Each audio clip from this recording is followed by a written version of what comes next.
minds to look at things from the perspective of legal people. So they would look at it.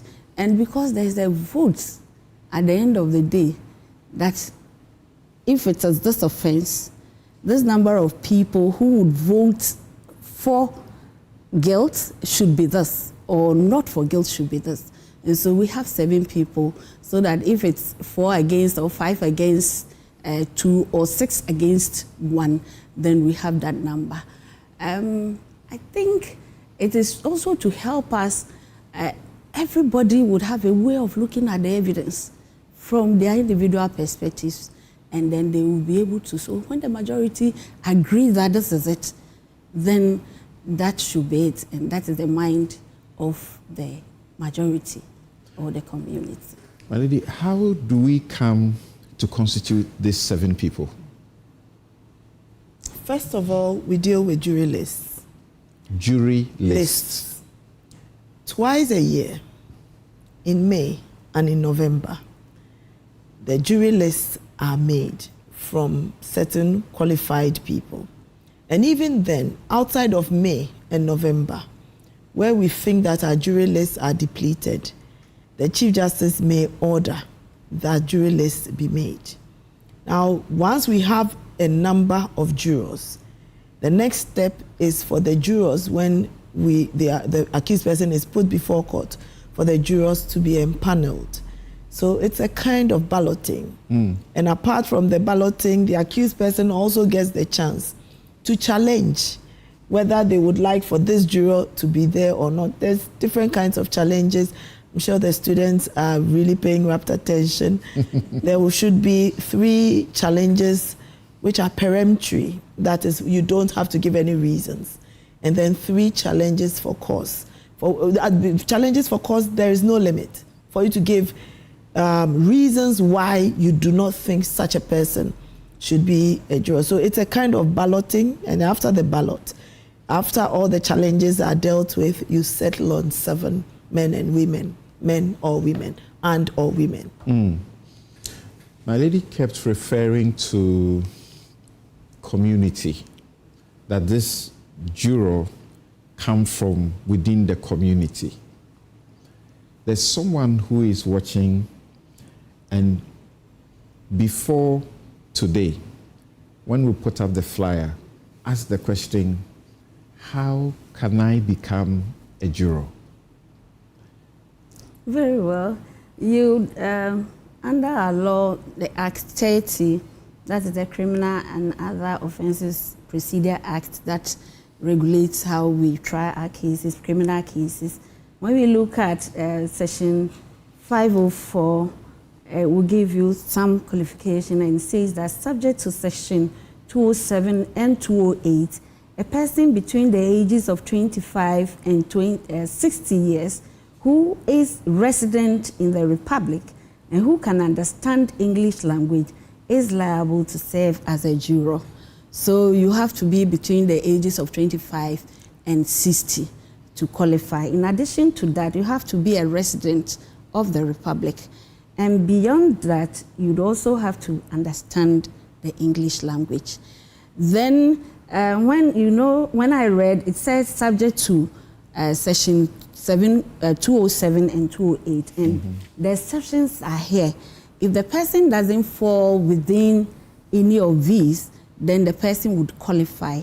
And I would want it's a tall list. Right. And so we will go through the list first. My lady will help us to go through the list first. And when we are done, one of the questions that already came up even before we started is what you just mentioned. First, you say you must be in the community, you must be Ghanaian, and you must be 25 up to 60. And you must speak English. I'm in a community, I observe everything. I feel I can participate in this process, but I can't speak English. We'll come to that. So who is qualified, my lady, who is qualified to be a juror? Anyone who is 25 to 60 and can understand the English language and resident in Ghana, not necessarily even Ghanaian, you are resident in Ghana. Once you are not exempt, you are liable to serve as a juror. Okay. So, do you want me to go through the exceptions? Yes. The exemptions are 207. The president, the vice president, the speaker, and members of parliament are exempt. Justices of the Superior Court of Judicature, judges and magistrates of the lower courts, coroners and deputy coroners are exempt. Legal practitioners in actual practice and other court officers, registered medical practitioners and dentists in actual practice, registered pharmacists in actual practice, prison officers and warders, police officers, officers and members of the armed forces on full pay, public officers other than those engaged in clerical duties, employed in the medical, post and telecommunications, customs, excise and preventive service, or under the Ghana Ports and Harbours Authority, persons actually officiating as priests or ministers of their respective religions, school masters actually engaged in teaching school, persons employed in a public electric telegraph office or in electric power station, diplomatic and other consular representatives,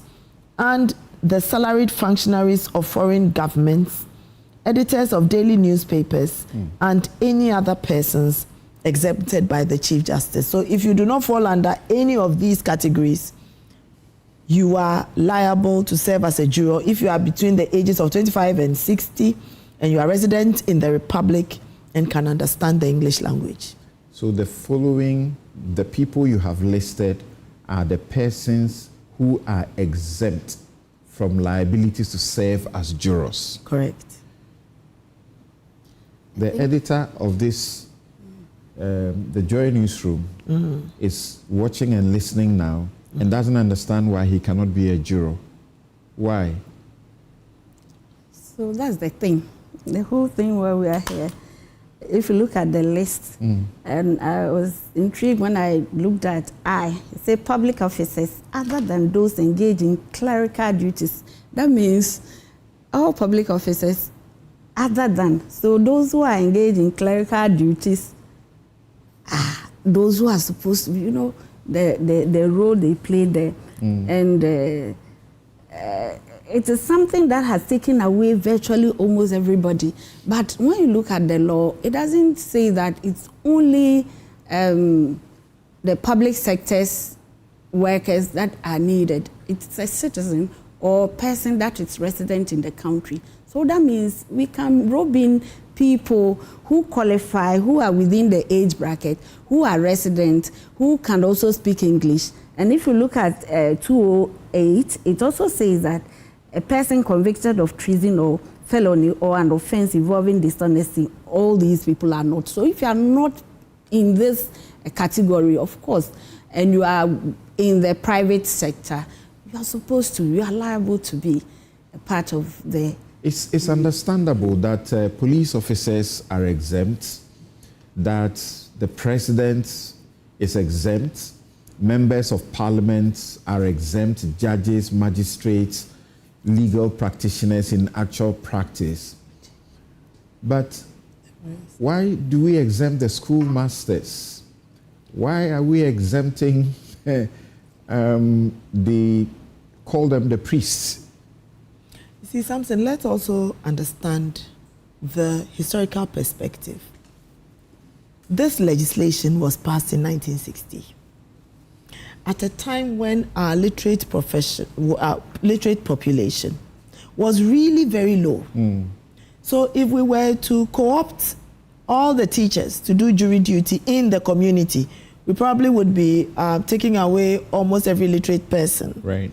And so on. I am thinking, and I'm hoping, I've been saying this a long time, that we would soon have some kind of amendment or a reenactment of our procedural rules. Why do I say so? The fact of life is that a lot of things have changed, even with professions. I'll look for, just to give a loose example, persons employed in public electric telegraph office or in like that would be, in those days, it used to be Post and Telecommunications. Right. P&T. Mm-hmm. Today, P&T, people who are involved in Post and Telecommunications, they are very few. Mm-hmm. And internet has taken over their work. That's right. The post office is almost non-existent. We used to have these telephonists. Mm-hmm. They no longer exist. I don't know whether they do, but I don't think they do. It's time for us to have another look at the exemptions. Now, the schoolmasters in actual practice, actually teaching school, we do not want to take the teachers out of the classroom. So if you have a schoolmaster who is in administration at the GES office, that person can be called upon to do jury duty. It says medical practitioners in actual practice. If you are a doctor and you are doing something else, such as you are in trade or business, you can't be co-opted. Same for pharmacists. A pharmacist who is in actual practice, what does it mean? It means that if you're a pharmacist and you are not practicing as a pharmacist, but you have gone on to do something else, you can be. Now, schoolmasters, the other question you would ask, would schoolmasters include university lecturers? I don't think so. Okay. I don't think so. I think that schoolmasters... So there's a good pool to draw from. There should be a good pool. Right. I think that hitherto we have been limiting ourselves, but looking at the legislation, there should be a good pool. But we need to also have the employers understand that it's time for us to call on anyone to be a juror. Right. My Lady Osemafu, why are we insisting that you should speak English?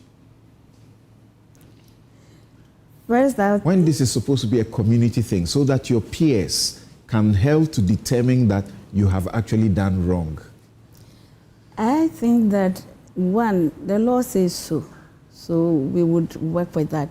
Ideally, if it's in different languages, I can almost foresee the difficulty of the people to understanding.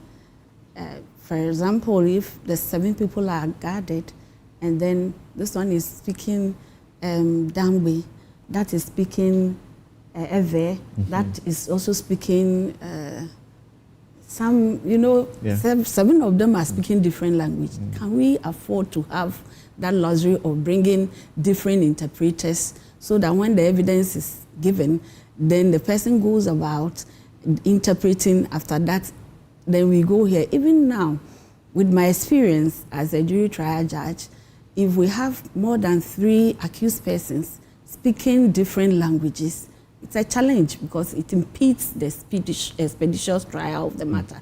Because we would have to have a Hausa interpreter, a Twi interpreter, and a Ewe interpreter, all of them interpreting one person's language. So I can imagine the difficulty. I think the lawmakers thought it wise that should we allow any language, then as soon as the person is selected, you are obliged to provide an interpreter. And I think that will not go well with the expeditious trial of the matter. Right. And just a little addition. English is our official language. I think it is not only in this legislation that the requisite ability to understand English is there. It's the same also for people who are qualified to be independent witnesses. You must understand the language, which is the official language, which is English. So I always say that if you have an independent witness showing up, insisting that I want to speak Twi or whatever, already the case is a little weak. So it is our official language. The entire proceedings will be carried on in English, and they should be able to understand not only what the witnesses are saying, but also all the things that the lawyers are saying to be able to make a decision. Right. If you're just joining us, we are discussing jury trials, how to reform the jury system, and we will get to the point where reform is being suggested and something new that appears to be happening to the system. But already you are hearing my lady suggest some reform already as we discussed, but we'll get to that point. How important is the role of the jury in the delivery of the criminal justice system in Ghana? Very well. When we started, I said they come from the community. Right. So it's important that the perspective of how they do their things culturally, religiously, it's also brought on board. And so it's important that the ordinary citizen also gets to be part of it. In other jurisdictions, jury trial, those who have it, it's not only restricted to criminal trials, it's restricted to, it also includes civil matters. But in our jurisdiction, it is restricted to some, not even all, criminal trials. It got to do with when the punishment is death or life imprisonment. In that case, let not the decision be made only by one person who looks at it from just one. Probably, if the evidence is that somebody got so angry and then killed another person, the circumstances of how the incident happened could be appreciated better by the ordinary people in the society where both of them, that is the victim and the accused persons, are. So when they do it well, it is believed that their judgment should be very objective to help us. So that it's not just the judge who thinks only the law and all that. The law will be there. However, what would the society feel or think about this scenario if it had happened? So I think ideally, if we were doing it well, it would have helped for the citizen to also make an input into whether somebody should be sentenced to death and be killed or not. My lady, how do we explain the decision to limit the participation of the members of the community to only certain cases and not all? Well, it is a creature of the Constitution. Article 19.2 says that a person charged with a criminal offense shall, in the case of an offense other than high treason or treason, the punishment for which is death or imprisonment for life, be tried by a judge and jury. Then also there is another class of offenses, that is first-degree felonies, which may not be punishable by death or imprisonment, like rape. Rape is only punishable by 5 to 25 years, but because the class of the offense is first-degree felony, the law is that it is triable by a judge and jury. So there are also other classes of offenses, even other outside the Act 29, the Criminal Offences Act, which are also classified as first-degree felonies, which are triable on indictment by a judge and jury. For instance, terrorism, anything related to terrorism, terrorist financing, triable by a judge and jury. Another, currency, making fake currencies. It's actually a first-degree felony, triable by a judge and jury.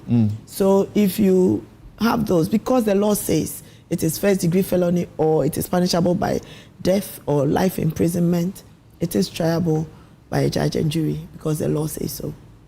And if I would add, if you look at the law, it says other enactments. So if the law says first-degree felony and that particular enactment states the mode within which we should try it, then of course we would try it summarily. But if it doesn't and it just says first-degree felony, then of course we have to try it. For the benefit of our audience, you just mentioned if the law says you should try it summarily, that's what you would do. What's the difference? Summary and jury trial? Very well. Summary trials got to do with only the judge who sits and listens to the evidence of the prosecution and the defense and makes a decision. But when we come to jury trial, the judge sits with the 7 people who are the ordinary people, like selected according to certain criteria. At the end of the trial, their decision is binding on the judge. So I may look at the evidence, the defense from a certain point of view, and in my opinion, probably the guy is not guilty or is guilty. But the jury has the final say to say that this evidence, the person is not guilty. So that sometimes we hear some cases, oh, they have hung jury. It means that even they themselves didn't agree as to who is guilty coincidentally according to the number of jurors that are supposed to be voting. So So that is the thing. Otherwise, the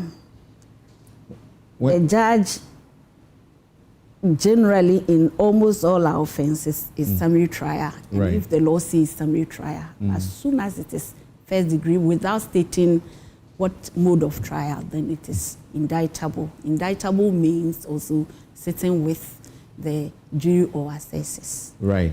Now, having discovered how important it is to include the people, ordinary people in the community, in the justice delivery process, the question to ask is, what do they really know about the justice process that a judge needs their help? It is not a question of knowing about the justice process. It is a question about knowing their community and how they think and do things. If someone is accused of murder, my lady, and they have really killed someone. Well, it's a homicide, but as to whether it is a murder is a matter for the jury to determine. It's for the jury To determine that as a matter of fact. It is It's actually not a decision of the judge. No. What the judge, we are all listening to the evidence. When we are done, the judge will do a summing up and give them directions on points of law. By law, this is how we do it. However, looking at it, I always use provocation as an example. If there has been a homicide, meaning that someone is dead, and the person says that I was so angry that when I got to the scene and I saw him, maybe having an affair with my wife, I didn't think straight, I just killed him. Now, in the community, the question the jurors would have to be determining would be, is it reasonable to be so angry just because somebody is having an affair with your wife or not? That is for them what to determine. In some communities, they say that people actually host guests by letting their wives go into them. So for them, maybe it may not even be an issue. Okay. But for communities where we are very territorial and we want to make sure that people should be with their wives alone, that might be an issue. And that is how the jurors are supposed to help make the decision, looking at their community values. Right. Would the action of the accused person be reasonable or not? And that is how they know a lot about their community. Is that to suggest that if the community people who constitute the jury take the view that a particular, offense is excusable, the judge will be bound? Yes, please. That's it. You are bound. You cannot tell them that what you are telling me is not what we are supposed to take. No, you don't have that luxury of saying that your decision is wrong. The job of a judge must be very difficult because in the end, it's the judge we all blame, particularly when it doesn't go in our favor. Exactly. So at the beginning of the trial, every jury trial, there's a direction by the judge. The lawyers from both sides also would address the jury as to what to look out for. And then the judge would also direct you. There are certain stage, when we get to a certain stage of the trial, and it becomes necessary, if it's a question of law, we excuse the jury. From the onset, the judge would inform the jurors that if there is any question of law that is raised, then that decision is for the judge to make. And in which case, if it's a question as to admission of certain caution statements, then somebody raises objection to it, the judge would excuse the jury and make a finding. We call it mini trial, conduct a mini trial to see if the statement was taken voluntarily. And when that decision is made, then the people are brought back to join the main trial. At the end of the trial, then the judge also sums up.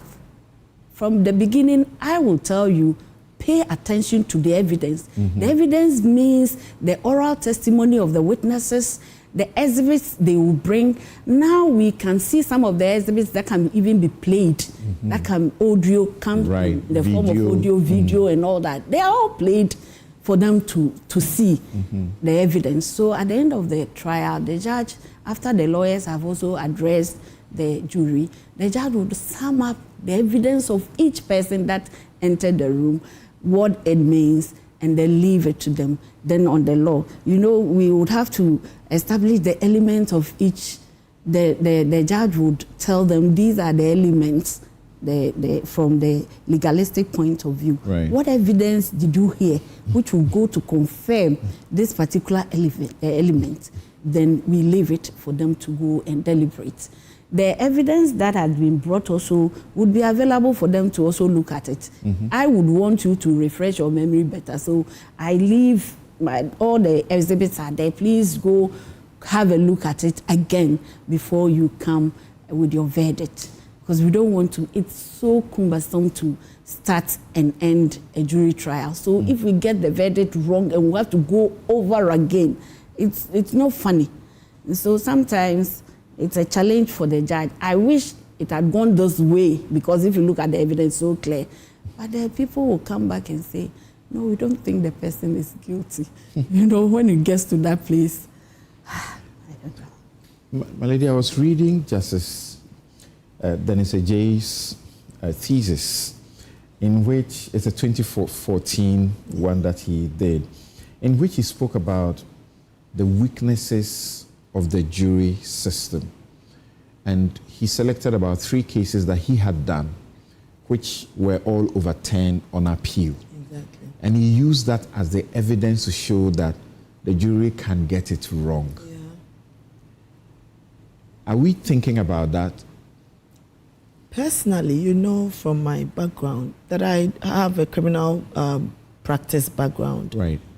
I have personally dealt with cases that I felt we were not able to, I don't know whether it was the communication or the appreciation, but I have personally seen cases where you would appreciate that the perspective of the jury is different.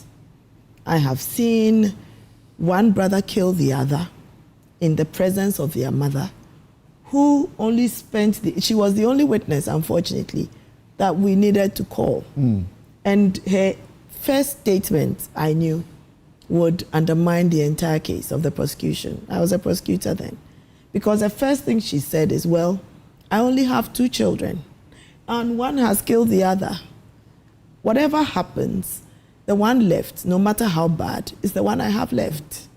Then she goes on to tell the court what happened. The jury returned a verdict of not guilty. The direction given was a murder direction and a manslaughter direction. They returned a verdict of not guilty. I'm sure everybody was just thinking, which mother goes to testify against one son when that's the only one left and she'll be left childless, so to speak? That is unfortunately the situation. And there are also others. For a long time, we have had problems with selecting jurors because we had such a small pool to select from. Right. But now that we are such a literate population, we have so improved in our literacy that the ability to appreciate the English language and be between the ages of 25 and 60 and not be exempt under any of the clauses in 207 makes it clear that we can now get a much larger pool to choose from. Yes, we had a lot of seats of its own destruction, but with the improvement, I think we can get better numbers, and then we can work with it. We'll get to the subject of how to expand the pool to get more people to do jury duties. But before we get there, you are still here on The Law. This is your legal light. It is your help law. And we are learning on jury trials, how to become a juror and to assist the court or to assist the state in trials. And here in the studio, Her Ladyship, Justice Ifya Sewa Sariboche, and Lydia Osei Mafo. They are both justices of the Court of Appeal, and they are very experienced in this area, sharing their knowledge and helping us to understand so that we as citizens and we as residents in our various communities can also make up our minds and try to assist in the process. Now, in the selection process, you say there are 2 seasons within which you do the selection. And there are times you could even create extra periods to do the selection. You do it in May, and then in November. How is it done? How do I get to know, and how do I offer myself? You don't offer yourself. We call you. Okay. So what happens will be that the registrar of the court, it starts from the magistrates. Because it is something which is jurisdictional based, district based, it is the magistrates who form the jury list. Now, the new thing now is that instead of just writing to civil and public service offices and asking them to nominate people for us, the new thing is that we can call anyone in any institution. The most recent improvement, and it started from the central region, was for an application to be made, actually ex parte, for institutions to submit their staff lists and everybody's job schedule. Now, when those staff lists were submitted and they came from certain institutions, they were required to submit their staff lists. And then the service chose 160 of them in the central region alone. Okay. So in such a case, once they are called upon to do jury duty, unless they show up at the magistracy and show cause why they should not, they are compelled to act as jurors for the session. And we'll discuss the session, I hope. Okay. So, because you see, we used to have this situation where we've had jurors for years going and coming. It is no longer the regret. It's not happening anymore. What we are going to do is to make jury lists twice a year or more if we need them. All right. And then we go on from there. So we are going to replicate it all over the country. Institutions will be receiving notifications that they are supposed to submit their staff lists. And please, it would be borderline criminal to submit your staff list and delete some. Submit all your staff lists with their job schedules, and we will select whatever number we need, and then we have our pool of jurors, out of whom we will do the balloting. These institutions include private enterprises. Yes. Enterprises? Yes. And they are under compulsion of law? Yes. To submit the list? Yes. Yes. And it is allow their workers to come to the court and to assist the state? Yes. Yes. Now, the good news is that this is not going to be the interminable duty that we used to have. Years ago, we used to have what was known as criminal sessions or criminal assizes. It works very well because it gives a certain period for doing the criminal cases. The people come in, they sit within the session, sometimes a week, sometimes 2 weeks, from day to day, all day. One case is pending. Once they are done, day to day, all day, 5 days, 10 days, the case is disposed of. The jurors are discharged. We call another set. Oh, really? Yes. Okay, so you are learning first time on the law that this is the new thing that is happening. Is this part of the leading justice reform that Her Ladyship, the Chief Justice, is introducing? Definitely, it is. Because the old system as we had it, we had some of them who had served for 10 years, 5 years, 2 years. You know, so it became something more or less their side job. They call it, if the medical people look kind of, right. You know. So the painful thing was that you get everybody, the lawyers come in, the witnesses come in, and then 1 or 2 of the jurors will not show up. And then they will be marked.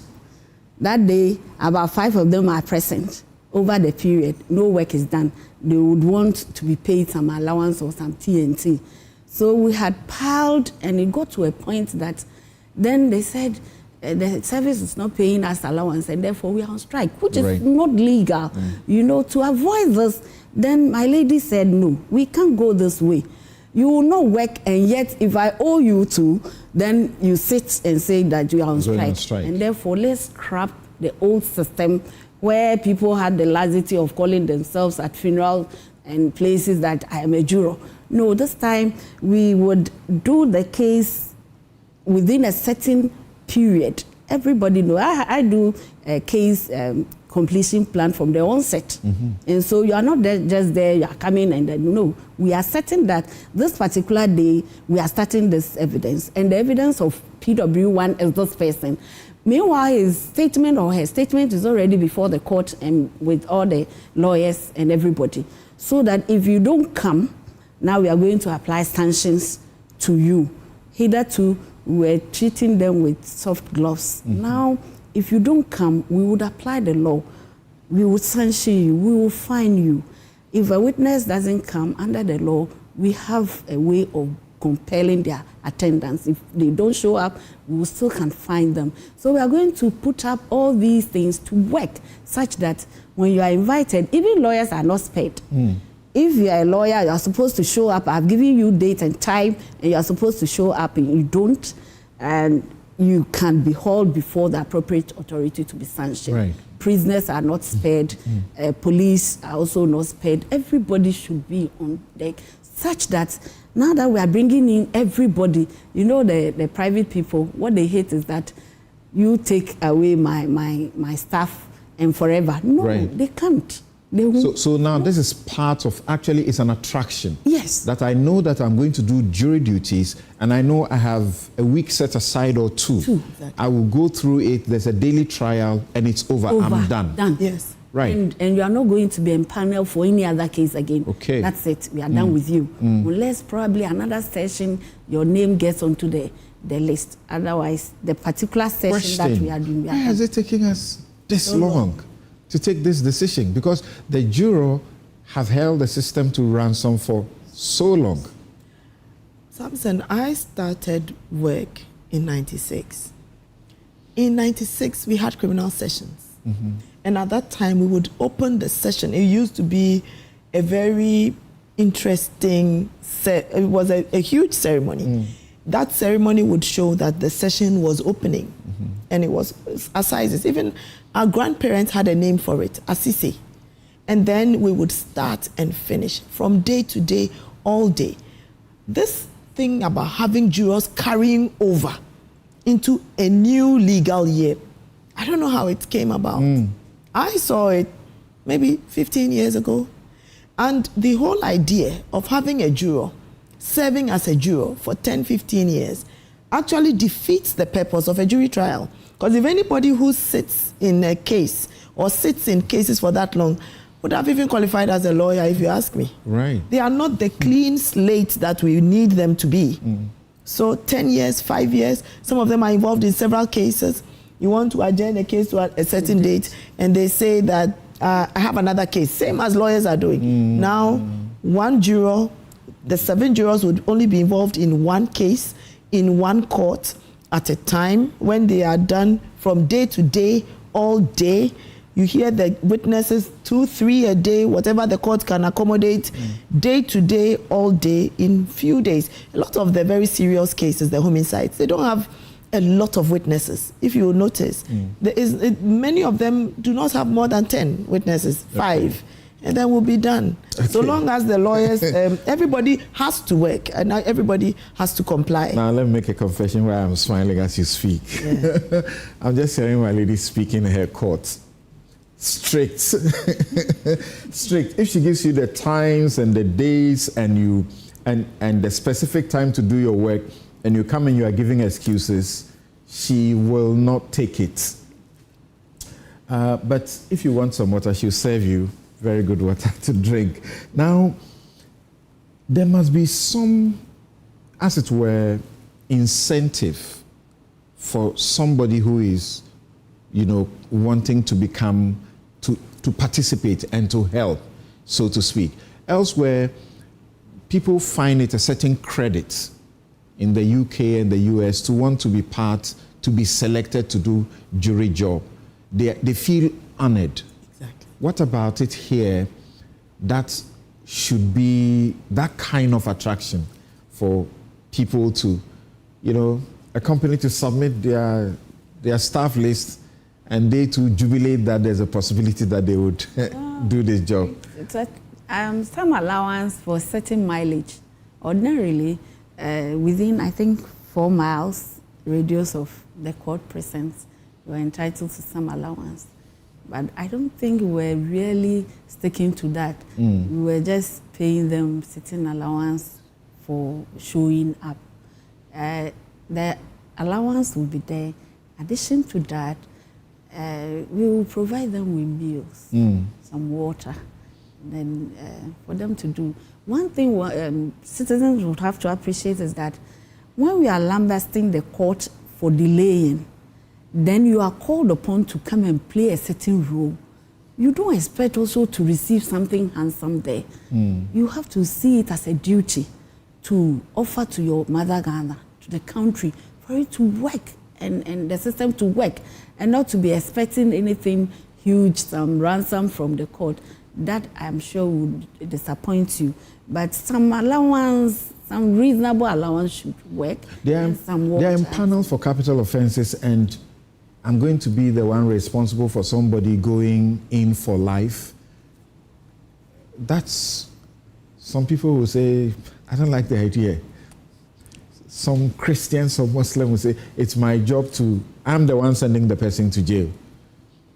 You see, once somebody is put before the magistrate or the person is listed, if the person has certain religious beliefs, which makes it impossible for them to be able to make a certain decision, they ought to say so. Okay. But then, in fact, a lot of capital offenses, there's been the amendment to the Criminal Offences Act, so we don't have death penalties for a lot of offenses. I think the death penalty offenses have been whittled down to 3 or so. You mentioned rape a while ago. No, death penalty would only be treason and high treason, currency offenses and terrorism. That's all. Not many. Okay. The rest, the murder, the rest of them, use of offensive weapon, those have all gone down to lifers. But then, yes, some people. But the other side of it, I always say that anybody who has done jury duty, who has experienced sitting in judgment of another citizen, would have learned a life lesson that no course can give.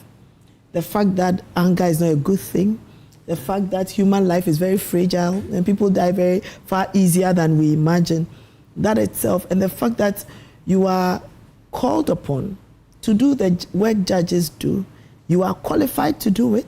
You are not a criminal, because if you have been convicted of any offense involving dishonesty, you don't qualify. That's right. That in itself should tell you that you are no mean person, and it should be a self-actualization goal. And you are also actually helping keep your society safe. Yeah.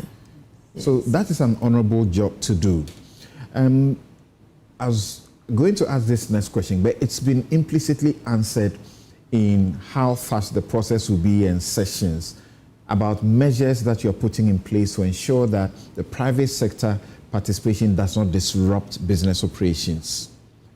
That has been answered, I suppose. Yes. And I think it is of great importance for us to emphasize, for the benefit of the judges, the lawyers, and everybody else, that once we have brought private practitioners and private enterprise participants into this system, we cannot afford to be indolent and waste their time. So it has to be day to day, all day, until the trial is done. And then they can be discharged and we can move on. Right.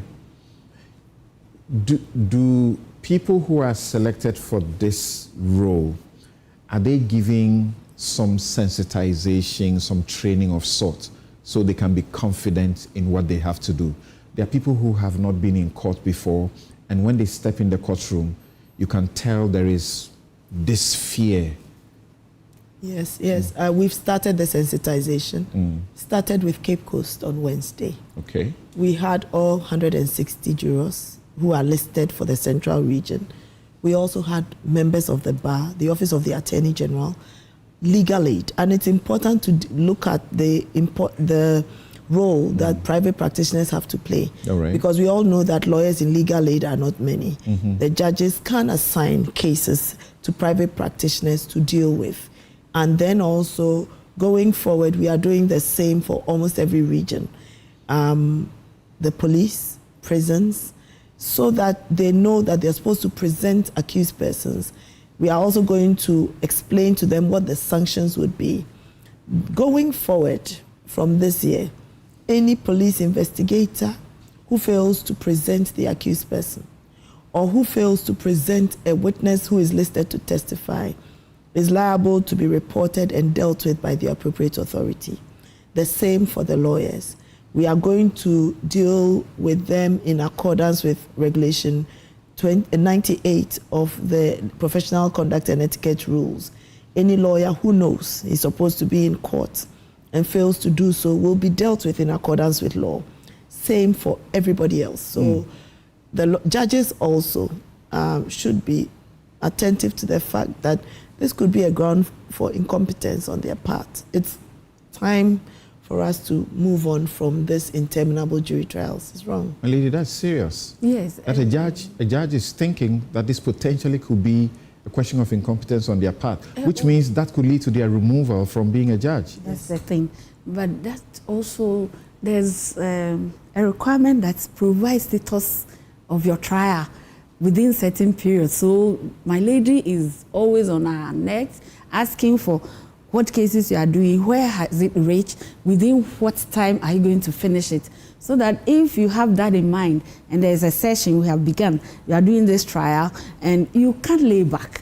All the others, there's a platform, everybody is complying, so you cannot be left out. Otherwise, you'll soon be shown. You know, it will be so obvious that wherever you are playing. There's a whip system in the leading justice project. Yes.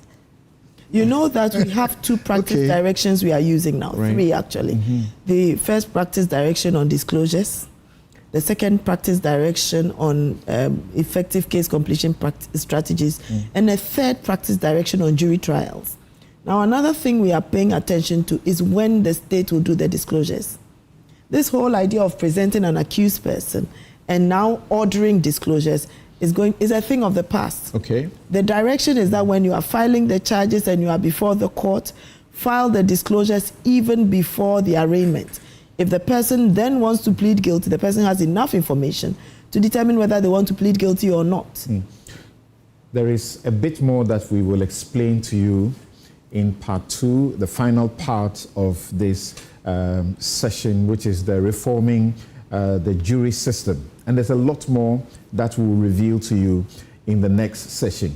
And we will also, as we always do, as you can see today, we didn't open the phone lines for you to join. We'll open the phone lines for you next week when there are ladies, Justices Ifia Sewa Sariboche and Lydia Osei-Mafo of the Court of Appeal join us to continue the final installment of this discussion on reforming the jury system. There's a lot more, and we shall give even further and better particulars to help private companies and so on to know your way around this system. Thank you so very much for making time to join us this afternoon. And 1 hour just came by like that, so fast. Thank you indeed for your time.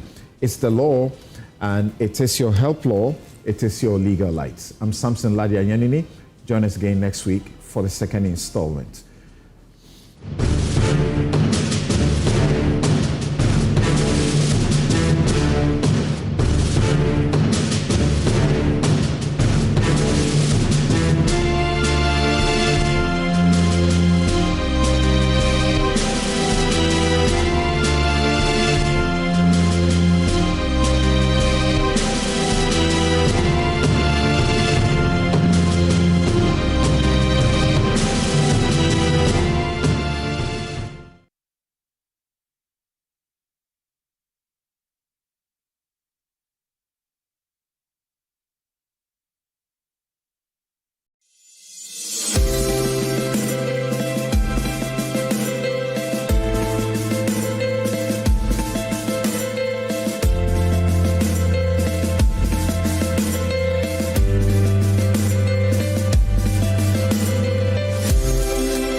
Download OneXBet app and enjoy the variety of sports anytime, anywhere. OneXBet app, at the heart of the game. Ladies and gentlemen, we're going to demonstrate to you the superior properties of Flamingo paint. As compared to other paint brands on the market, we take equal quantities of Flamingo paint and this ordinary paint. We then dilute them with water. And now, let the test begin. The gentleman on the left is going to apply the ordinary paint, and the gentleman on my right will use the Flamingo Superior paint. As you can clearly see, Flamingo has the obvious better hiding. Furthermore, Flamingo has painted a much larger area. You know, one bucket of Flamingo paint is equal to several buckets of any other paint brand on the market. Flamingo paint is made with superior formulation to give superior durability, superior hiding, superior coverage. Flamingo paint, simply superior.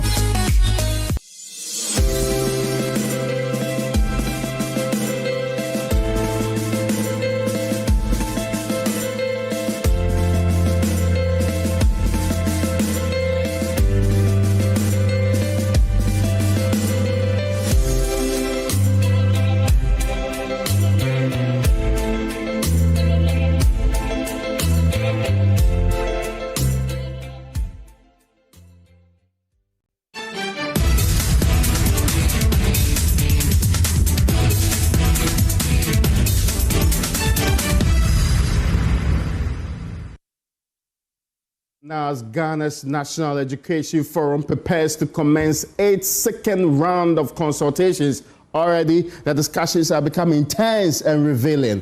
Over the past 2 days, key issues have dominated the agenda. What happens to the free SHS program? The growing calls for a targeted approach, the push for technical and vocational education and training, and the role of moral education in shaping Ghana's future. One of the forum's organizers, Africa Education Watch's Kofi Asare, will join us in this conversation to provide a full brief on the major takeaways in the last 2 days. However, the forum itself has sparked political controversy.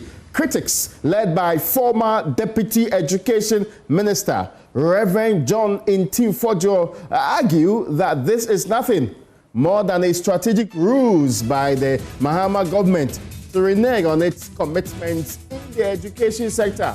We will subject that to the scrutiny required. On the other hand, some educationists, including former GS Director General Charles Ahetuchega, see it as a necessary conversation about the future of Ghana's education system. So where does the conversation go from here? Is this forum a genuine effort to reform the system, or it is a simply, one of those political maneuvering tools? Well, we'll break it down. We'll actually get the experts together to give us a brighter and proper appreciation of what's happening. We sure should be starting with the man who's already with me in studio, and we should be having the brief from Kofi Asare. He should be joining us right now via phone. Now, well, we sure should be able to speak to Kofi Asare now. He's with the Africa Education Watch. But let me first and foremost introduce you to the Member of Parliament for Asin South. If you are not aware he is that gentleman who was Deputy Education Minister for a very long time. Until recently, you recently became former Deputy Education Minister. Yes, Reverend correct. John Ntimfodjo, the Honourable Member of Parliament for Asin South. You're welcome, sir. Thank you, Raymond. Now, Kofi, you're welcome to this conversation. I hope you are doing well this evening.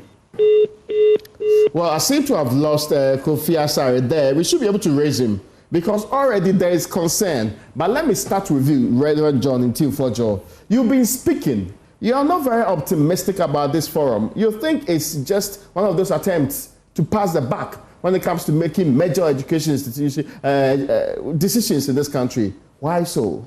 Yeah, thank you very much, Raymond, for having me on your show, and a good evening to our cherished viewers. I have always raised my reservations about the National Education Forum and the timing. I must establish that I'm not against the principle of stakeholder consultation. But if you mean well and you really want to have a meaningful stakeholder consultation, you conduct same at the time that you're conceptualizing your ideas. and at the time that you're constituting your vision for the people, even at the crafting of your manifesto stage, that is the time that if you really mean well, you engage differences of opinion around the challenges you have envisaged in the system and alternative policies that you deem as superior, that you want to set in motion when you are voted for. But when a political party that's opposing you in an election, for example, call you to a meeting or a forum on education. But the very people who have been assembled, the same people could have been assembled whilst they were in opposition. Oh, really? Yes, they could have gone around to be the mandate of that particular institution then? To hear them, to listen to them. Because the same professors, the same chiefs, the same stakeholders, many of whom even had to raise up their hands up in arms before they were recognized.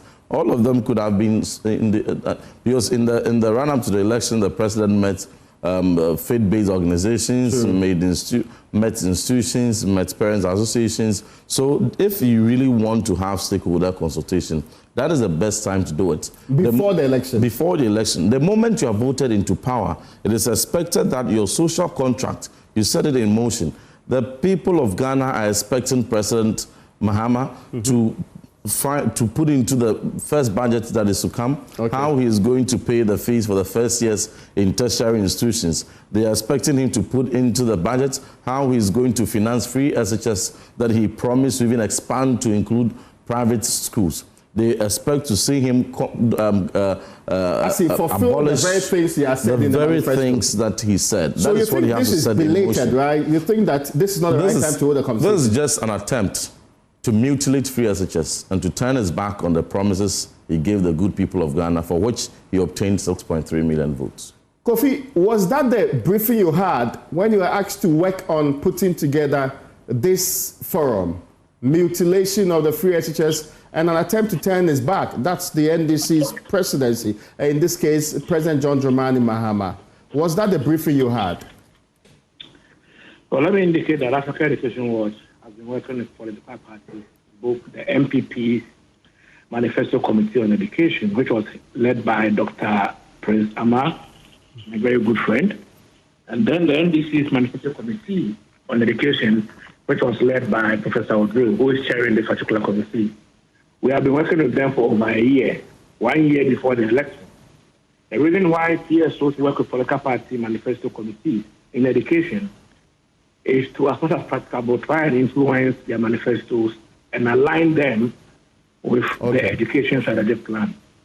Because there is a broad strategy which we always advocate that political parties situate their promises within to ensure continuity.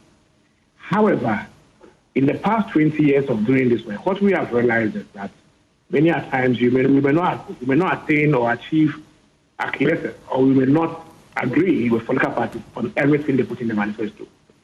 And it is common to see proposals of CSOs not finding expression in manifestos. Now, one of the things that CSOs have been campaigning against is the issue of manifesto governance.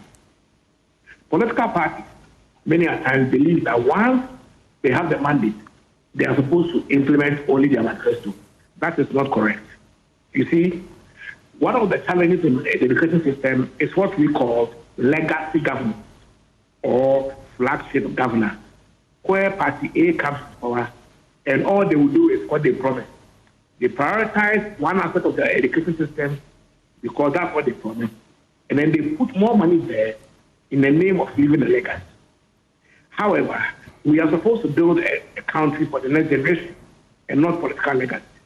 And so manifesto alone can never drive development in this country. That is why we are happy about the process that the government has rolled out. A process that provides opportunity for citizens, including CSOs, all stakeholders from the community level up to the national level, to make an input into the direction of education policy and build consensus on it. The government could have simply said that we have a manifesto, and so come and discuss how to implement our manifesto. Simple. Or we have our manifesto, we are developing an action plan and coming to implement it as has been done, as was done by the previous government. But we see an opportunity in the sense that the government is saying that, yes, we have a manifesto, but we agree that there are other inputs, from citizens that will go a long way to enrich the quality of our manifesto. Most importantly, how we approach the implementation of our promises. And then other important issues that may not have been captured in our manifesto, but are critical for transforming the education sector. Bring them on board so that we can put them together, take a decision, build consensus on the way forward, and then implement it. What is bad about this? We call it inclusive policy governance.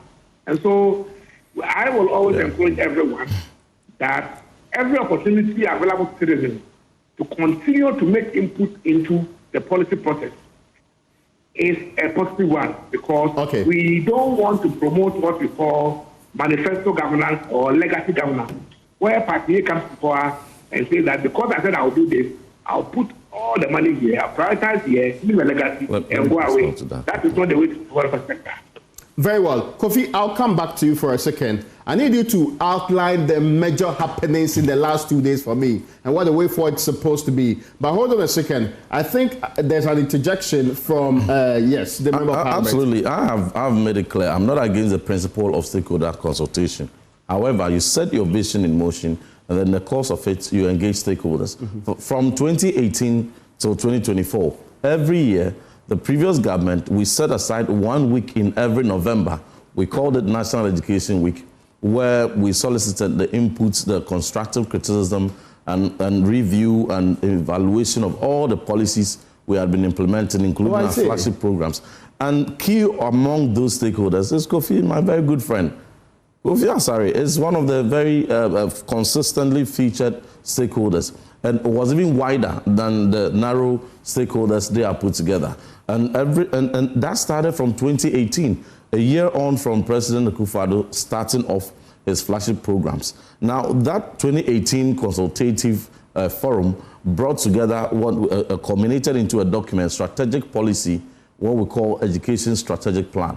That education strategic plan, Raymond, is to span from 2018 to 2030, and it is aligned to SDGs, international development partners, local development partners, CSOs, teacher unions, astute professors, academics, were practitioners in the education space, were all heavily involved in the crafting of this policy. So if today, as core mandates of the education forum, President Mahama mandates them to put together an education policy for this country, someone must brief him that we already have a policy.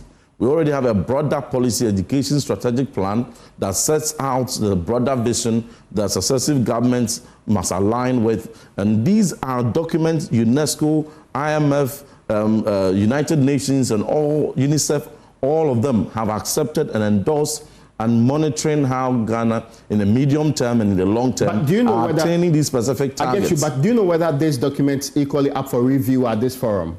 They didn't say review. There's nowhere in their terms of reference do they even make reference to the existence of education strategic plan. They say they are going to put together an education policy for this country. They must be informed that there is an education policy. That is why I say that if what they're going to do is just a power form of ESP, then it's going to be a complete waste of our resources, because we already have that. Now, the issues that are coming up, the issues of... We'll get to those issues. I think this is a very key point. I need a response from Kofi on this. Kofi, were you aware of this strategic document on education put together as far back as 2018, which basically sets the framework for a conversation of this sort? Innovative pedagogies, curriculum, access, infrastructure, tertiary, kindergarten, every sector. Sorry, I wanted to hear him, yes. Yes, so before I answer the issue of the education strategic plan, I want to indicate that it is true that the previous government had a National Education Week, where stakeholders converge annually to discuss the policy direction. Okay. And that in itself is a tacit appreciation of the fact that there is nothing wrong about stakeholder consultation.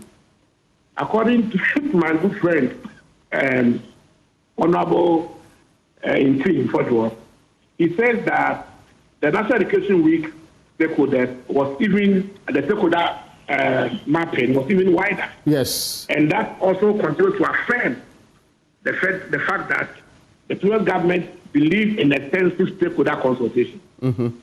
The difference between the National Education Week and what is happening today is that while the National Education Week was held in Accra, this is being held in 7 different regions to enable the participation of people like market women, like artisans, hairdressers, dressmakers, drivers, security agencies, other community and district level actors who did not have an opportunity of participating in the National Education Week because it was held maybe at La Palm. You understand? That's the only difference. And so once he believes, and the federal government believes in inclusive policy making and stakeholder dialogue, I find it difficult that he has something against the same process being expanded. And so in terms of strategy, he is actually corroborating what the current government is doing and what CSOs are saying, that it is great to consult on the policy direction. Except that his main problem was with the timing. Kofi, clarity on this. Forgive me, before you proceed. The clarity... The second thing I want to say is that... Yeah, okay, you proceed. It is not true that throughout the 8 years, I played a key role or participated in the National Education Week. I was only invited to participate in only 2 National Education Weeks. Oh, in fact, in the 2019 National Education Week, I was prevented. So in the 2020 National Education Week, I was prevented from reading my speech by the then Minister for Education, Honorable Masifu Prempeh. And since then, I was never invited to the National Education Week. Oh, I see. And so because... What was the reasoning for it? Forgive me. Since you brought it up... I'm making a point because he said something which was factual. I'm saying that in 2019, because I criticized a policy decision of the then government, the Minister of Education prevented me from reading my speech at the National Education Week. And since then, I was never invited to National Education Week until last year. And so it is not true that I have been an active participant in the National Education Week since 2017. At least twice. I wanted to put that correct. Now, on the education strategic plan, yes, there is an education strategic plan. The education strategic plan, listen very well, has 3 segments of 4-year medium-term plan. The first is the medium-term plan 2018-2021. The second is the medium-term plan 2022-2025. As we speak, the second medium-term plan is about ending. The National Development Planning Commission, Ministry of Education, and CSOs like Edwards, we have already commissioned our research. Normally, we do researches in 14 districts, 7 deprived, 7 endowed, to gauge the impact of government policy in relation to the indicators in the education strategic plan, so that we will advise government on policy strategies in the next medium term. As the second medium term plan ends this year, this particular consultation we are having, the National Education Forum, the outcome will feed into the processes for reviewing and developing the next medium term plan 2026-2029. And that is why I said that NDPC and MOE have already triggered the processes for reviewing the current medium-term plan and developing the next medium-term plan. And so, if there is any strategy or any activity that directly feeds into the education strategic plan, which we have always advocated that political parties or government operate within, then it is the National Education Forum. Because the outcome of the National Education Forum, the action plan that will be developed, will plug into the next education sector medium-term development plan 2026-2029. Are you satisfied now? No. Sorry. If they were truly... No. Sorry. Kofi, you actually amended the timing. Please restate it so that I can get it clear. I'm saying that whatever we are doing here, we are supposed to develop a policy framework and an action plan.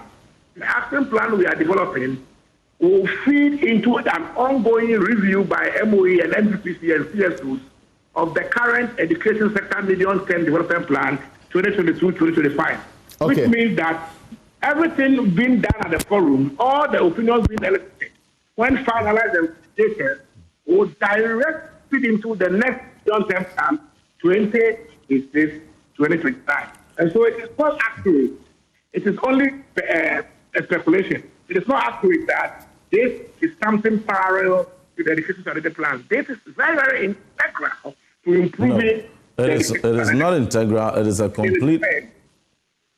Oh, okay, I think you've made a point. It is Raymond, it is a complete. I guess I could hear you. Reference to education strategic plan is a complete afterthought, and they are not making some. No, yes, they are not making reference. Did you ever hear in all the documentations they put up in the formation of the National Education Forum, even in constituting the committee, the major terms of reference that was given to the note, the address that was delivered by President Mahama at the launch? In all these documents and in all these references, did you hear any mention of education strategic plan? Even once, they kept saying they are going to draft education policy. You know, we don't have education policy. They are going to put in place a policy framework for education. Now, when we are informing them that the president was briefed wrongly and that there is already education strategic plan, and therefore any attempt for any group to now want to bring up an education policy is going to be a power job. They are now trying to rope in references to education strategic plan. In any case, my very good friend has indicated his participation in minimum two of the regular consultative sessions that we did. That is to say, remove somebody from. Well, that assessment I'm not aware. Because the person decreed that assessment I'm not aware. It is his claim, but that claim is not verified, so it's not something to go by. In the ministry. No, I wasn't. But even if I wasn't, I joined the ministry 2021. Yeah. I can't speak to what happened before. What specifically he made reference to. But what I'm saying is that in any case, he has alluded to participating in about two. So, and then also confirmed that every year from 2018, we held education consultations. So I'm saying that you set your vision in place and then consultations coming, because the fidelity of your social contract is so critical. My predictions are true, and they have started coming out. One of the predictions I said was that they are going to mutilate free SHS. And all they are going to massacre the essential aspects of access. Massacre, what do you mean? One, access. Access is going to compromise. They have just indicated that one of the key proposals they have received in their forum is that they should bring back the cutoff system. Raymond, you remember that the cutoff system under NDC was a means to deliberately denying over 150,000 students every year from access to even when they don't pass the exams. How do you set passing, and how do you so that cutoff is a man-made barrier they put in place to ensure that 150,000 between 120 to 150,000 BEC graduates do not proceed to SHS. And they want to bring that back in a dispensation where... a child who gets over 36, what they call it, grade 36, should be allowed to advance to another stage. Raymond, because we are bent on making sure that child still goes through Raymond, in 2019, yes, the lady who became the overall best student in a Brig Girls, who won 6 of the awards in their speech and prize giving of her year group, was the student who got an aggregate over 40. Really? And at the time of entry, the school authority nearly rejected her.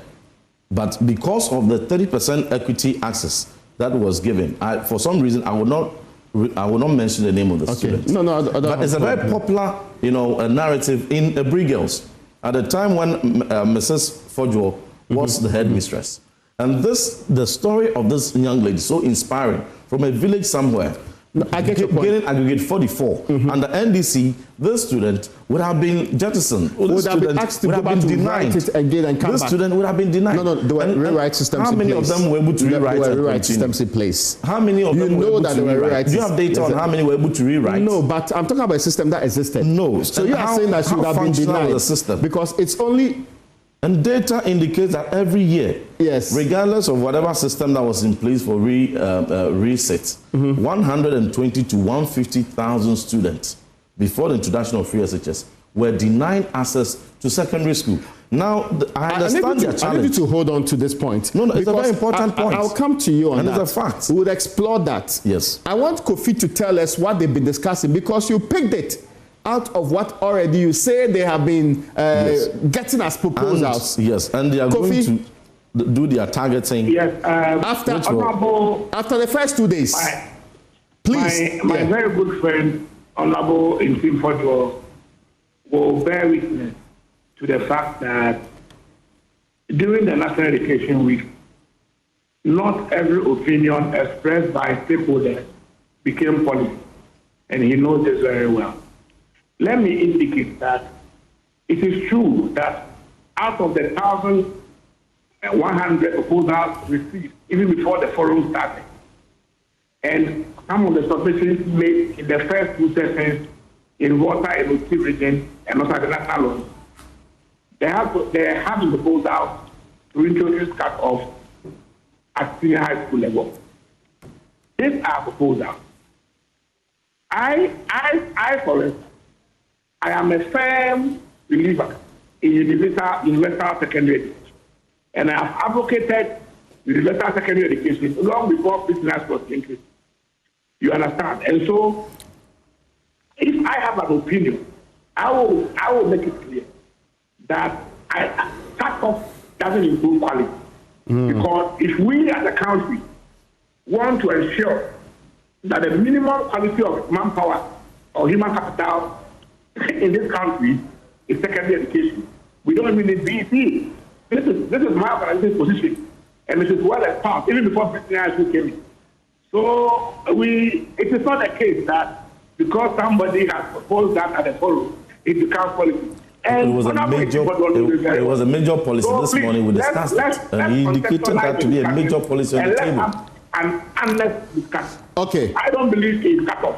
Okay. I don't believe in cut-off. Cut-off only existed because there were infrastructural deficits. The same gentleman. If the infrastructural deficits have been significantly addressed, we should remove BEC. Everybody who goes to private school must complete senior high school. Like we have in South America, like we have in South Africa, and all the countries that have been doing free senior for years. So what I'm going to do, I think you are only speculating.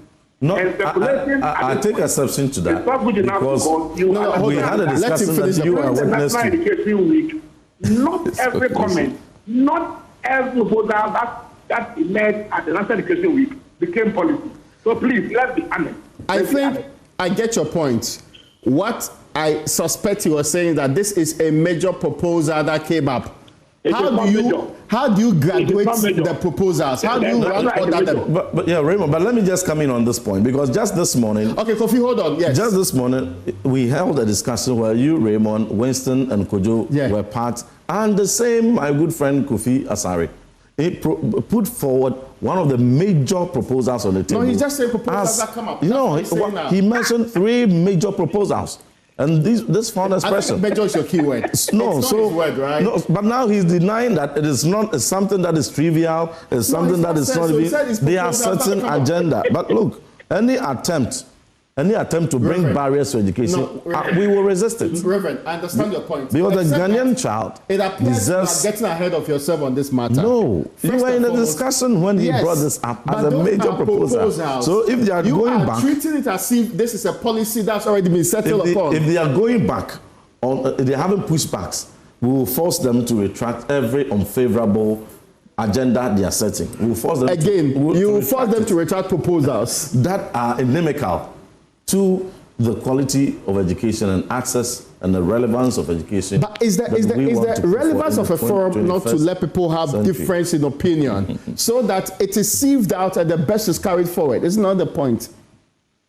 You agree, right? I made a point referencing his key proposals he put forward. Okay. And this morning he mentioned it in a forum. All of us went there. No problem. Yourself. I'm not disputing that. Yes. Now, Kofi, I guess so now are they it going is to deny important the targeting also? That you tell us what are the key issues coming up. I don't want to be boxed into the corner of saying they are major proposals. What are the key issues coming up out of the first 2 days engagement? Conversations around infrastructure, which is the first pillar, we've received proposals related to the development state decentralized of two-ferry. Okay. With their proposal pointing to the fact that to redesign the building to fully embrace the component digital learning infrastructure, so that we define infrastructure not only in brick and mortar or desk, but also ICT infrastructure, including the internet, in that no school should be built without this component, because it is important. Because digital learning is an important prerequisite and core competency in the standard-based curriculum being run at the basic level. Okay. That is one. At the basic level, there are many other proposals that express worry about the increasing gap in quality and equitable access between deprived districts and then urban districts, and the lack of teaching and learning resources. What do you mean by, also, sorry, before you continue. That it is time for us to deploy targeted policies instead of generic policies that only aim or end up deepening already existing inequality between the quality of education served in deprived areas and that served in the so-called endowed areas. In secondary education, proposals have been made in the area of admission cutoffs. Proposals have been made in the area of decentralized school feeding. Proposals have been made in the area of targeting the free high school to provide more support to poor parents and allowing those whose income levels make sense to pay for the cost of food, so that that money will be used to provide more funding for poorer families who are unable to even afford the cost of prospectus and other admissions. In the area of secondary education, proposals have been made in the area of TVET for the government to consider mounting TVET programs in category A schools. For example, having a TVET department in a school like Prefect, so that in view of people's demand for Prefect, they may consider doing TVET once they are getting a placement to go to Prefect. Instead of segregating TVET under and instead of entirely segregating TVET under the Ghana under technical education, and then allowing the remaining schools to run the non-TVET program. At the tertiary level, there have been proposals to enhance the student loan scheme, make it more sustainable, so that it can significantly prevent tertiary students from dropout. Okay. Stakeholders have expressed worry about the low secondary to tertiary transition. About 35% of secondary school students are able to transit to tertiary, even though once the results suggest that 60% are at least having passes in the 4 core and since last 2 years. Last year they have reduced a bit, but averagely it's been about 68% having passes in the 4 core, but then only 35% making it tertiary. And so stakeholders have called for an enhanced student loan package that ensures that the quantum of funds given to students is able to prevent them from dropping out and arrive at the right time at the beginning of the academic semester. There have been issues related to the curriculum. Okay. In this year, we have to review the standard-based curriculum. According to the curriculum framework, every 5 years, it must be subject to some form of review. And so there are proposals to review the curriculum and make it value-based. The emphasis on cognitive development is good, according to proposals. But then, suggestions are that we should enhance the priority accorded to social-emotional learning or value-based education in the curriculum. So these are some of the emerging opinions or proposals that stakeholders made at the forum. No, I get your point, but because you were in that, can I isolate, for example, the contentious ones we've just been having conversation on? For example, the thing to do with free SHS and people paying for feeding. What was the justification for it? The justification for some of the proposals around student paying was that government is unable to finance the policy. Feeding is very, very poorly delivered.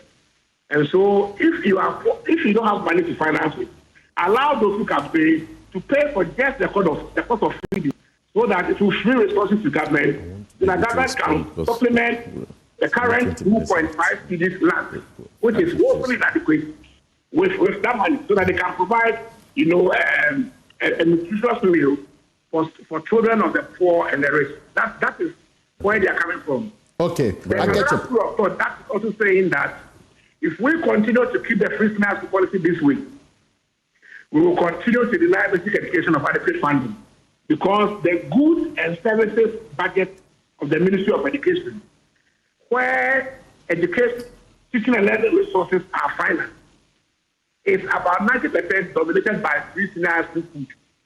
And so if you continue to maintain free senior school this way, and even go ahead and have private senior schools, as this government is proposing, you end up making basic education far worse, because even before the addition of the proposal to add private senior schools, even before now, basic education has suffered severe funding inertia as a result of the overcrowding of free senior high schools within the goods and services budget of the Ministry of Education, and essentially all this money, majority of this money, going in to buy food for students in senior high schools. So these are the two angles that those proposals came from in the whole NOC zonal engagement, which I participated in yesterday.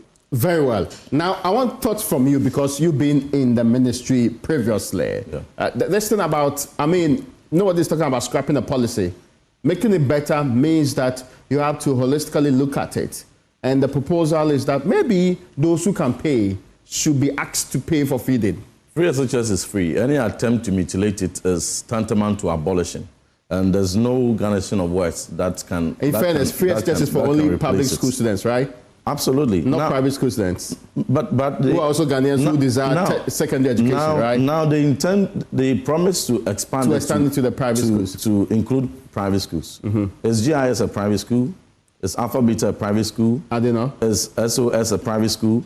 Is Tama International School private school? We hope to see them actually extend to these private schools, because that is what they promised. Now again, from what they have said, they are going to target, they are going to do targeting.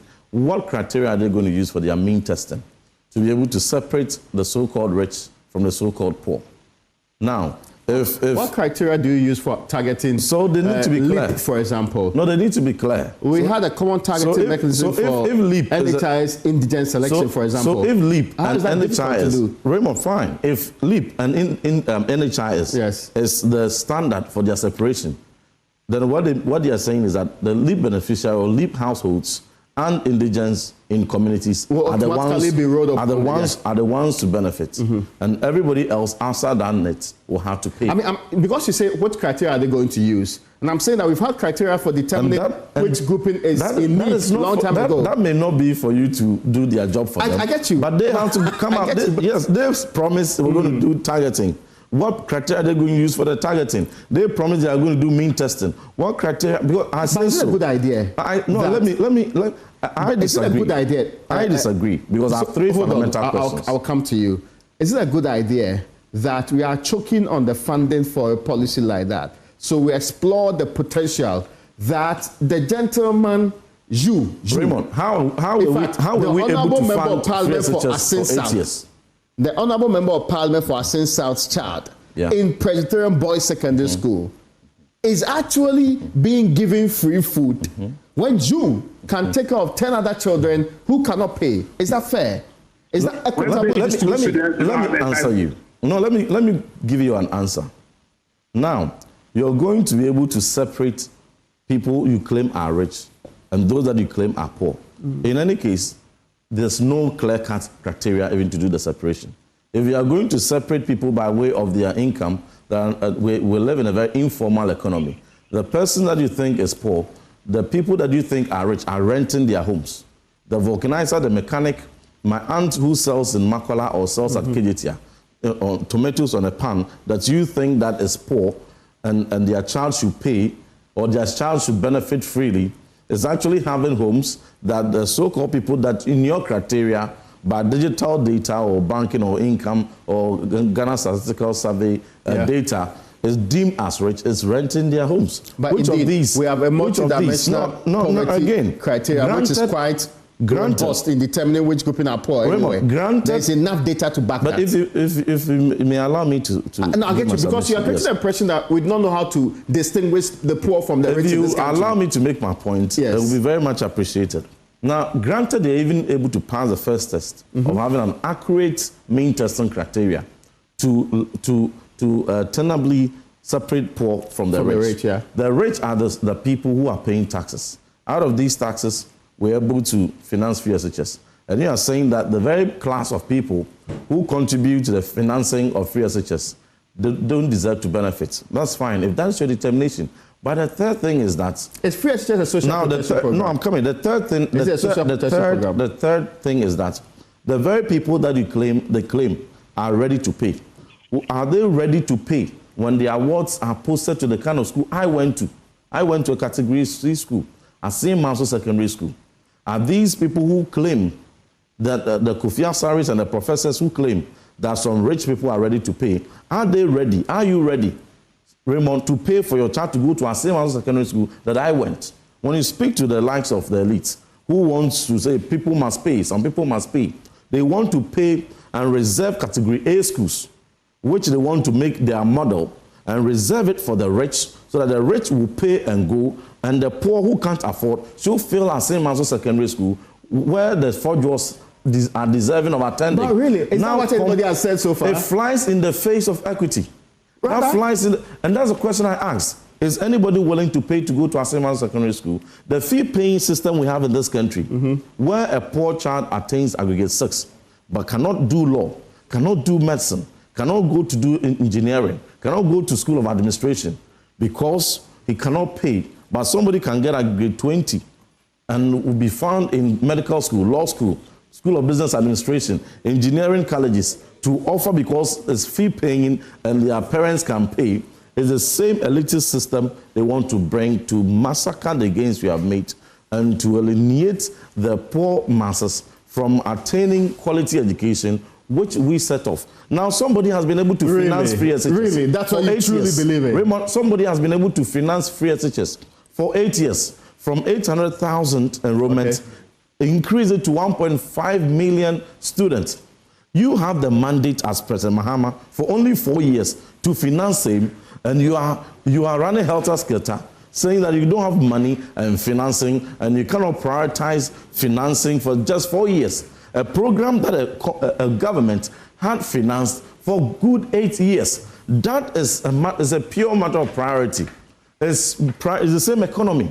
And that same economy was able to finance free SHS for 8 years. And you have only 4 years. And you are running away from responsibility.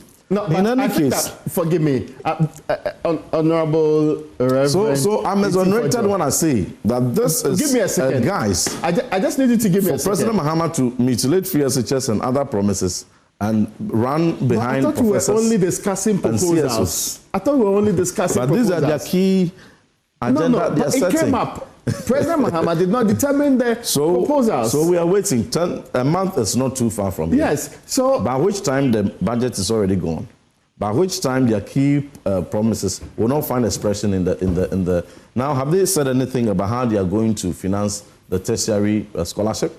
If they were really committed to not reneging on that promise, they would have engaged all tertiary institutions through GTech to ask for the enrollment and admission enrollment, audited it, and costed it, and deferred, engaged them to say that we don't have a budget now. Our first budget will be passed March 11th. But we are indebted to you this much, each institution, because we promised that every first-year student will be paid their fees. So after we pass the budget, we are going to reimburse you, say, by April, May, or June. That was not done. They turn around and say, oh, let them pay. Now, after they pay, we'll find a way to... Except that this proposal you're talking about, it's not on the table. I'm just trying to, for example. Now, TVET, what is on the table? TVET is on the table. Yes. Now, let me quickly touch on that. Before you touch on that, let me quickly introduce, because of the time we have, and the brief comment I also want to hear from him. But let me just land on the TVET. Former Director General, I'll ask him to speak it. A former Director General of the Ghana Education Service. Absolutely. Charles Aheto Chega. Yes. He joins us in this conversation. And again, we are discussing proposals. Reverend Intifojo, proposals. And we are discussing proposals. Yes. So that's exactly the context. Now make your point on the TVET, where they are saying, for example, PRESEC should have a TVET unit within PRESEC, which would then encourage people who are choosing PRESEC to opt for the alternative of TVET. Is that a bad idea? Do you know how many Category A schools we have in this country? No idea. Great. And have you done the costing? If you have to install workshops and tools on PRESEC to make it TVET, because TVET running is not like grammar. It takes beyond a classroom block. Okay. It takes a workshop. It takes equipment. It takes tools to be able to make PRESEC a Category A technical school. It may very well be a Category A grammar school. But is the idea good enough? Now, is the idea good enough? It is not, and I'll say so. In this country, we have Category A technical schools. Aswasi technical schools, for instance. St. Paul Technical Schools in Kukurentumi. Okay. Kikam Technical School. Kumasi Technical Institute. We have Cape Coast Technical Institute. We have Takrady Technical Institute. We have these flagship technical institutes, which have been revamped and retooled, world class, is oversubscribed all the time. So instead of finding a way of sustaining how we campaign to make these schools attractive and fill to enrollment, you want to now. How do we do that? No, now it will cost over 10 billion to be able to retool cedis or Category dollars? A schools. Cedis, Okay. 10 billion cedis. Raymond. That is even the minimum. To be able to retool the Category A schools, they intend to mix them up, to make them STEM, TVET, and grammar. Hold on. How long will I it need take? to test this idea with him. They have Forgive 4 me. years. I'll come to you. Building But a workshop. I need Kofi on this point. Kofi, 10 billion is what he says would make you convert PRESEC into, even though it's a All the predominant Category A science schools, school. not just one. Not just one, all of them, actually. Well, Raymond, the difficulty is that I am debating a politician. Okay, I get you. Next time, call a politician to do this, because the politics is too much. Now, No, that's not fair. We're talking about fact is facts. that it is not accurate that the taxes the rich pay is what is being used to provide free senior high school for the poor. That is one. It is not accurate. Last year, of the over 2.5 billion cedis spent on free senior high school, all the money came from oil revenue. That is not taxes from the rich. So that is one. Number two, Professor Champong, the revered Professor Kwame Champong, said something yesterday in his speech. He said that the way we are wholesale delivering our free senior high school by funding it for everybody, the free senior high school actually, and because they are out of pocket expenses, where parents have to send money for food almost every month or week because of inadequacy. He said that the free senior high school policy in this current rather subsidizes education for the rich than providing free education for the poor. Every country has Because that the free poor education. have supplement feeding every week. And the rich, who should have had no problem paying for food, are having their food subsidized. When I say the rich, I'm not talking about rich men, no. I'm talking about the average Ghanaian who is not poor. So Okay. rich in quotes. So please. And are they ready it is to go not to entirely Asim true. Anso? Give him that It is question. not accurate that free senior high school is funded And are the rich using ready? taxes paid by the rich. That point, It is Kofi. funded mainly from the ABFE. Are which is the the fee oil paying revenue. students ready Kofi, to you come to have, Asim you have made, Anso? sorry, forgive me. You have made that point. I need to But hold the on to question that he point. has failed to Sorry, answer is that I need to are bring the in, rich because he so they will joined the separate conversation Atimota. right now. Oh yes. Yes, I want Charles Hayatu Tega to tell me from experience. Sure. Is is the proposal that some feeding should be taken up by parents reasonable, for example? Very reasonable. Very, very reasonable. Why? Because you see, I honestly, I am surprised at my honorable former deputy minister, saying all of this. The question I would ask him immediately is, when has he known this? And why is it that during the time they were in power, the system was so confused, to say the least? But if it was confused, we were able to run it for 8 years. Yes, that is the point. You can run anything for and we have given it to run it for 4 years. You can run anything for any number of... I take exception to that. Yes, because even 4 years, you are fumbling. No, but we haven't finished. Reverend John Intifojo. Reverend, yes. You confused the system. And you have left it to us to run... Not confused. No, you have not. Sorry, don't worry. I don't want us to debate confused or not confused. Yes, so bring provocative words. Sorry, yes. I will respond in equal measure. There are very interesting facts that, unfortunately, they refused to accept, that they ignored when they were even conceiving the idea of free education. Because they think that they were the first people to bring free education into this country, and that is even false from the beginning. We'll go on that debate. Yeah, we can go on that debate. No, just a second. President Mohammed's father was a minister. Yes. But was his father made to pay? Reverend Intifojo, it's only fair free that for you him. allow him to speak on this matter. So I want you to tell me why you support the idea that some parents should pay for feeding. Okay, fine. So the Reverend will accept that the major cost to education, what they call free education, was the problem of feeding. Okay. Because right from the beginning, the feeding structure had been organized in such a way that parents provided a small contribution to the feeding of their children, right, in the secondary schools. So if you pay 2 cedis, 50 pesos a day for your child to be fed 3 times in a school, definitely that somebody else must come in to ensure that your child has good feeding. And that is what the government did. The government provided it. And the government knew that it cannot bear all of that. And as parents, they have a responsibility for their children. And so that one was agreed. And they were contributing to it. Okay, I get your point, yes. They were contributing to it. Now, the government comes, MPP government comes and says, we will take all of it. And then now the children are near to even starving. I will tell you a fine example, Reverend. I have a brother, I have a nephew who is at a certain technical school, famous technical school. He told me that sometimes they have to starve to sleep. There wasn't enough food for them to eat. So you have come, feed them. No, that's the point. You see, so you created a problem. You are making an allegation. Problem. Please do not listen to me. You are making an allegation. Yes, sorry. So the implementation was, unless I hear him, I cannot hear you. Yes, the implementation was that you create problems, and I came here and told you that what he and his colleagues did was to set minefields for the government. Create minefields so that if you don't know, you dump in, then it blows you up. That's exactly what they have done. Do you also support this TVET idea of putting it into prominent known schools? Oh, I mean, this statement is overblown. Now let me tell you something. Okay. Enhancement. Okay. That's TVET.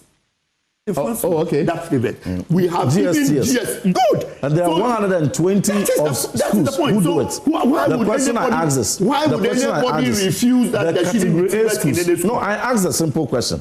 There are 120 schools already running SHS technical.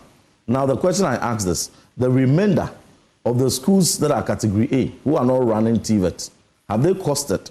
How much is going to cost them? Did you cost to establish before you started the workshop? And no, it's a simple question I asked. Yeah. Is that what I asked? No, that's a legitimate question. I said, how much have they estimated how long will it take to build the workshops? Because you can't just, if you go to Contempt, there's a whole technical block. Go to GSTS, there's a whole technical block. Okay. Retooled, state of the art. You can't come to PSEC and start running TVET. And so how much, we are asking, how much is that going to cost? They should tell us. And within the 4 years, you are claiming that you cannot have 2.5 billion to run free SHS. Honorable, do you support the proposal? But can you find 10 billion to run It doesn't so matter. the policy When you were coming, incongruence. you didn't tell us. I think that nobody can be The heard. policy incongruence. That's the question I'm asking. We are wrapping up this conversation. If you cannot find 2.5 billion cities to run free this question. can you find 10 billion? Do you support the idea that we can put TVET into schools like PRESEC? Yes. What I'm saying is that is not the critical thing at the moment. The critical thing is financing free SHS. Because you need just 2.5 billion to finance free SHS. You are complaining. So you want to do targeting, you want to find alternative financing. But you are ready to spend 10 billion cedis to be able to put up technical blocks in category A schools who are not already joining the 120 schools already doing secondary. This is already something that is happening. Again, this is a simple question I asked them. Sorry, you have asked the question. Their response. Sorry, day 2. We will certainly have several other days that we have to discuss these matters. So, gentlemen, I'm grateful to you for your time. They tell me my time is up. Thank you so much for joining me. Reverend T. But my last words, my last words, my good friend Mr. Chega, is that President Mahama, his father was a minister. But he enjoyed free SHS. I get your point, but thank you so much. When the targeting principles so you know what? Then let me answer him. You know, free SHS. So now you want to target. And they will end up giving it to their cronies. We are done with the conversation. It will be a scholarship avenue. Gentlemen, only end this.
Today, we are at another venture of the festival known as Akom's Night, and this was done to seek for answers, solutions from the gotten ancestors. So the traditional priests and priestesses, what we are seeing right now, they did all this to daybreak, half naked. Those who are female, you could see their breasts on the male too. You will see them half naked to see so that they can get possessed, invoke the spirit, and get answers to whatever befell the land. So this arrangement was done to make sure that every year or annually, what befell Cape Coast or Ogwa wouldn't come up again. So we do this known as hooting evil spirit. The evil spirit that befell Cape Coast, we are hooting it away that it will never ever happen to this land again.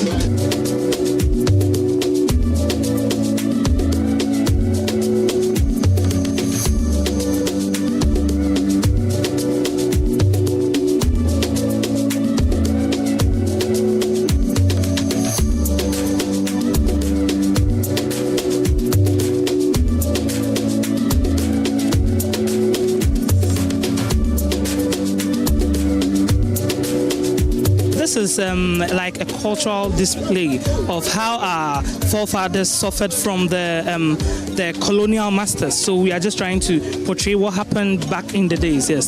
This happens every year? Or this is the first time it's happening for this year? This is the second time we are doing this in Cape Coast.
The World Health Organization is alarmed that non-communicable diseases, NCDs, are significantly on the rise in developing countries. By 2030, NCDs are expected to account for 3/4 of the disease burden in middle-income countries such as Ghana.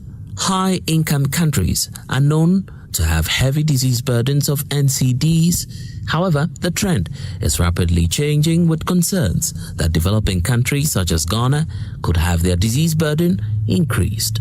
Alarmed at the situation, the Global Health Research Center for Non-Communicable Disease Control in Ghana is carrying out further assessments in partnership with other organizations to tackle the situation. Art Adams Ebenezer is vice chair of the Ghana chapter of the Non-Communicable Disease Alliance, a branch of a global alliance working with the likes of Professor Irene Ejapong of the Ghana College of Physicians and Surgeons and co-director of Stop NCDs Research Center. They both agree that urgent action is required to reverse the trend.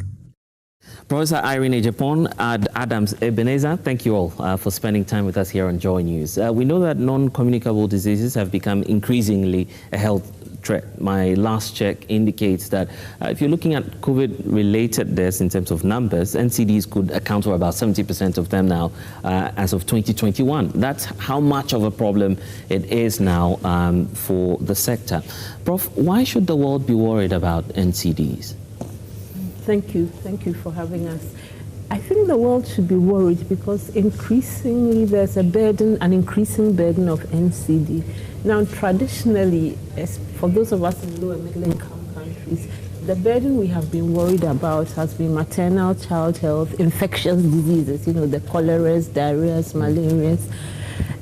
And we thought NCDs are a problem of the developed world, but it's caught up with us. Increasingly, we have a burden. In fact, in this morning's meeting, I remember the gentleman from NHI said, yes, you are right, about 10% of the reimbursements we are doing are for hypertension and diabetes alone. And we are finding that if you look at the lead 5 causes of death, cardiovascular diseases are among them. And then, like you mentioned rightly, there's an intersection between communicable and non-communicable disease. In fact, during the COVID pandemic, if you had a pre-existing non-communicable disease, you were more susceptible.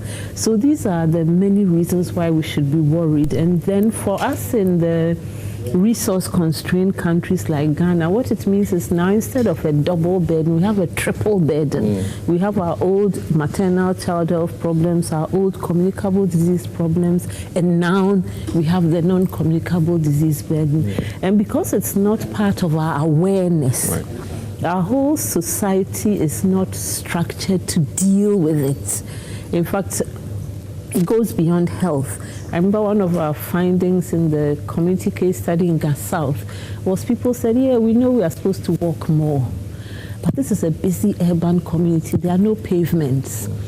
I'm likely to die from a road traffic accident if I try to jog in my neighborhood in the morning. So it's a complex of issues. We know that at the Global Health Center for NCDs, which you run, obviously a number of scientific checks are being done as to what the causative factors are. We'll delve deeper into that. But how about the initial concern that what we're experiencing now in terms of the increase in the numbers could be a post-COVID effect? Is that, a fair assessment to carry? No, my answer would be no. Right.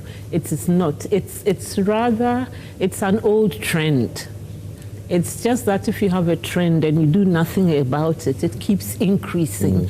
In fact, I think we are in 2020 now. It's a couple of decades ago, I used to be regional director at Greater Accra, and I remember even back then, I noticed the trends, and I remember I mentioned it to a colleague, and our reaction was, oh, no, you're a low middle income country, that can't be right. And I said, but I'm seeing it. But I think now it has reached the place where you can't ignore it. And then there's also the issue of urbanization. If you look at our census data, at independence, we were about 20% urban. If you look at our last census in 2021, we are now well over 50% urban, and there are things about the urban lifestyle. And also, despite all our economic challenges, Ghana's poverty has been reducing. So along with urbanization, poverty reduction, change in lifestyles, change in the way we eat. 10 years ago, I don't think we had some of these fried chicken. If last I was complaining that wherever I go, they offer me fried rice and jollof. Right. Nobody ever asks me if I, so it's a whole lot of factors rather than COVID. We'll explore more because, of course, your center, fortunately, is doing some work on that. But Ebenezer, I'm interested in hearing your story because you have an alliance, and of course, you're vice chair of that alliance of a group of, organizations working to deal with these NCDs. Do you feel that it's just a Ghanaian problem, or perhaps it goes beyond our region? Yeah, so thank you very much. So let me just touch on the Ghana NCD Alliance. Actually, Ghana NCD Alliance is made up of umbrella of organizations. We have the Breast Care International Stroke Association, VAD, Vision for Alternative Development, and the rest. Of course, our mission is to complement government effort and all effort which are being channeled to reduce the burden of NCDs in Ghana. Of course, we've carried out a number of projects on policy intervention, awareness creation, and of course risk factors, which is the major cause. When Ghanaians become very conscious about the risk factors of NCDs, I think we can make some headways. So your question is, of course, it's not only a Ghanaian problem. Of course, it's a global. And unfortunately, lower middle income countries are hit the most because of our lifestyle, what we do, because we want to actually to learn the Western culture, which is actually not helping. It's good to learn though, because our way of life, the way we eat. Now look at the influx of junk food in our markets, which is actually helping us. It's not helping us. Unfortunately, the last time I think we were commissioned to conduct a study on childhood obesity. It will surprise you to know that, of course, the number of the risk factors actually that lead to that actually on our door is very close to us, close to our schools, close to our churches. I think our lifestyle is actually creating this whole mess for us. So we need to actually rethink and redo the way we do our things. Yeah. So and for the alliance, your aim basically is to eradicate, or what's the target for you? No, we fighting NCD, of course, is a continuous effort. It's not like, of course, we plan, of course, our vision is that we will have a nation whereby we have free from NCDs. To the minimum, of course. Right. Like, of course, the issues of hypertension will be on the minimum, issues of stroke and the rest, of course. So our idea is, of course, we will reduce the burden of NCDs in the country as we are partnering with all agencies or institutions to actually to do this. But Prof, very often when we talk about NCDs, it's a broad stroke, isn't it? There's a need for us to take a cursory look at some of the diseases that we have in there. What's the leading one, perhaps, if we're talking about a country like Ghana?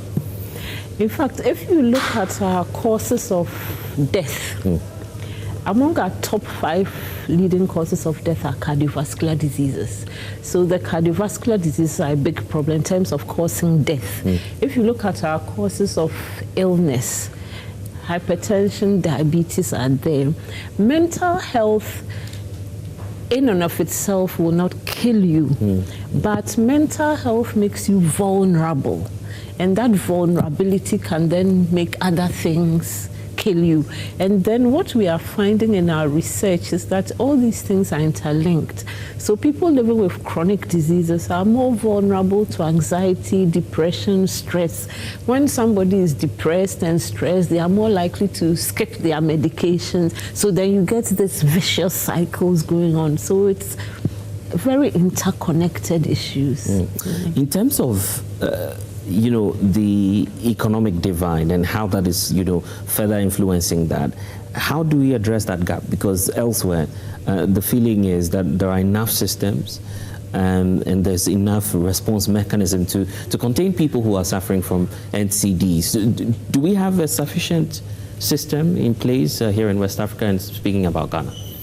No, our systems have actually not been programmed adequately to deal with the issue. That's part of the reason why we are doing this research, because we are asking questions about how do we need to program our systems to deal adequately. And like I said, part of it is because traditionally it wasn't a huge problem for us. It's a problem that has grown over time and caught up with us. And then we are resource constrained. When you are resource constrained, you kind of prefer not to see what you don't have to see. So it's a mixed bag. And in fact, some of the things we are finding, for example, is that both in rural and urban areas, there are access and quality issues. The issues are different. In our service availability readiness assessment in Greater Accra, for example, we found that yes, there are lots of facilities. The problem people have is, can I afford the facility? And things like that. And then also, the facility is crowded. I have a long wait time. The providers are stressed. They don't have enough time for me. In the rural areas, they have the geographic access problem. Some of the places we visited in the eastern region, even on the map, it's maybe 10 kilometers from the nearest, but then that 10 kilometers is over water, over potholes. So there are many issues. There are many issues. And I believe that the heaviest burden will be in Greater Accra, isn't it? If so, is this an imported problem because of urbanization and the fact that more and more people are moving across the world and they are returning home, perhaps with the lifestyle that Ebenezer was talking about? The burden is heavier in urban areas, but it's increasing in rural areas. In fact, currently we are having country-level dissemination. We'll have the cross-country dissemination. But our colleagues in Niger and Burkina, in fact, when we started, they said people said, oh, this is not a problem, it's the rich people's problem. But then they found that actually, no, increasingly it is also our problem. So it's, yes, urban has the biggest problem, but we shouldn't underestimate the problem in rural areas. And the other issue is that sometimes people assume it's a problem of rich people, but actually poverty itself is, I don't know what to call it, it's a problem. Because sometimes when you are poor, you have less access to healthy nutrition. It's all very well to tell people to eat fruits. A pineapple costs 10 cedis. For 10 cedis, I can fill my tummy with a big bowl of kinky and I'll be good. So why should I spend that? On a pineapple. The big bowl of kinky may be driving me into obesity.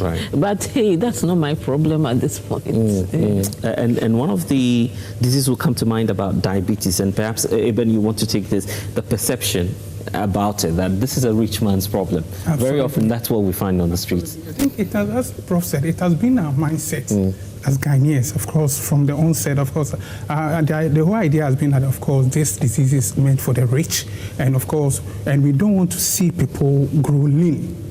That has been the idea. So if you go to the coastal belt, maybe around those areas, of course, you see people putting up weight, you think that is normal. But of course, it leads to a lot of risk, cardiovascular disease and the rest, and cancers. So I think we need to reset our mind, how we think and how we eat. It's a matter of resetting ourselves as well, because NCD's issue has come to stay with us. The better we act faster, the better we are safe from it. So if we delay in saying, oh, shifting of blame, so this is not a concern, we are not here dead, before we realize, of course, the consequential effect on us will be very heavy on us.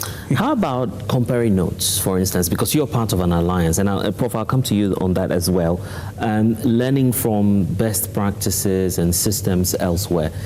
How is that working or shaping up within your alliance?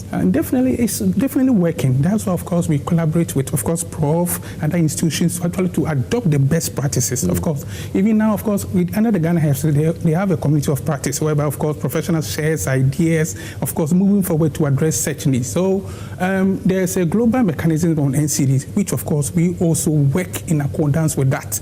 And you know, as you rightly mentioned, we cannot work in isolation if we are part of the global system. We have to actually listen, learn, and also relearn to improve the outcome of our systems in the country. For now, what would you say is the biggest challenge to attaining that, you know, the best practices or you know, the standard that we set for ourselves? See, our structure our health system, the structure has been informed that, of course, we need to restructure it again. You know, part of the finding from the study that, of course, was done that we have to actually look at our health structure, the system, how we go about it. There are some new innovative ways that, of course, we have to adopt to actually to fit into the current global system. I think if we are able to go by that, that's why it's always good to do more research, finding research, so of course we can learn and also to apply. That's called implementation research. So there's more to learn, and you know, this fight against NCD is not one person's business. It's not for the Ghana Health Service, it's not for the Ministry of Health. We need a collective effort, in order to address this. But Prof, I'm sorry to disappoint you. If you're talking about research, that's one of the biggest areas we don't do much as a country. I mean, funding and its associated challenges. So we won't do much, isn't it? Well, we don't do much, partly because we are resource challenged, but there is still quite a bit going on. And then I think the other thing which I think is also a bit on our blind side is the fact that this is also an intersectoral issue. If I can give an example, we say people should lead healthy lifestyles, but how do we design our urban spaces? If I'm living in an urban area, we've designed our urban spaces such that there's a road, there's nowhere to walk safely. Right. Even if you create a pedestrian walkway, the hawkers and the motorbikes take over. Your life is at risk using that walkway. So it also requires an intersectoral solution. And I always tell, and the other thing is that some of it, sometimes it's our mindset. You know, if I have a car, why should I walk? Walking is a sign that I'm suffering.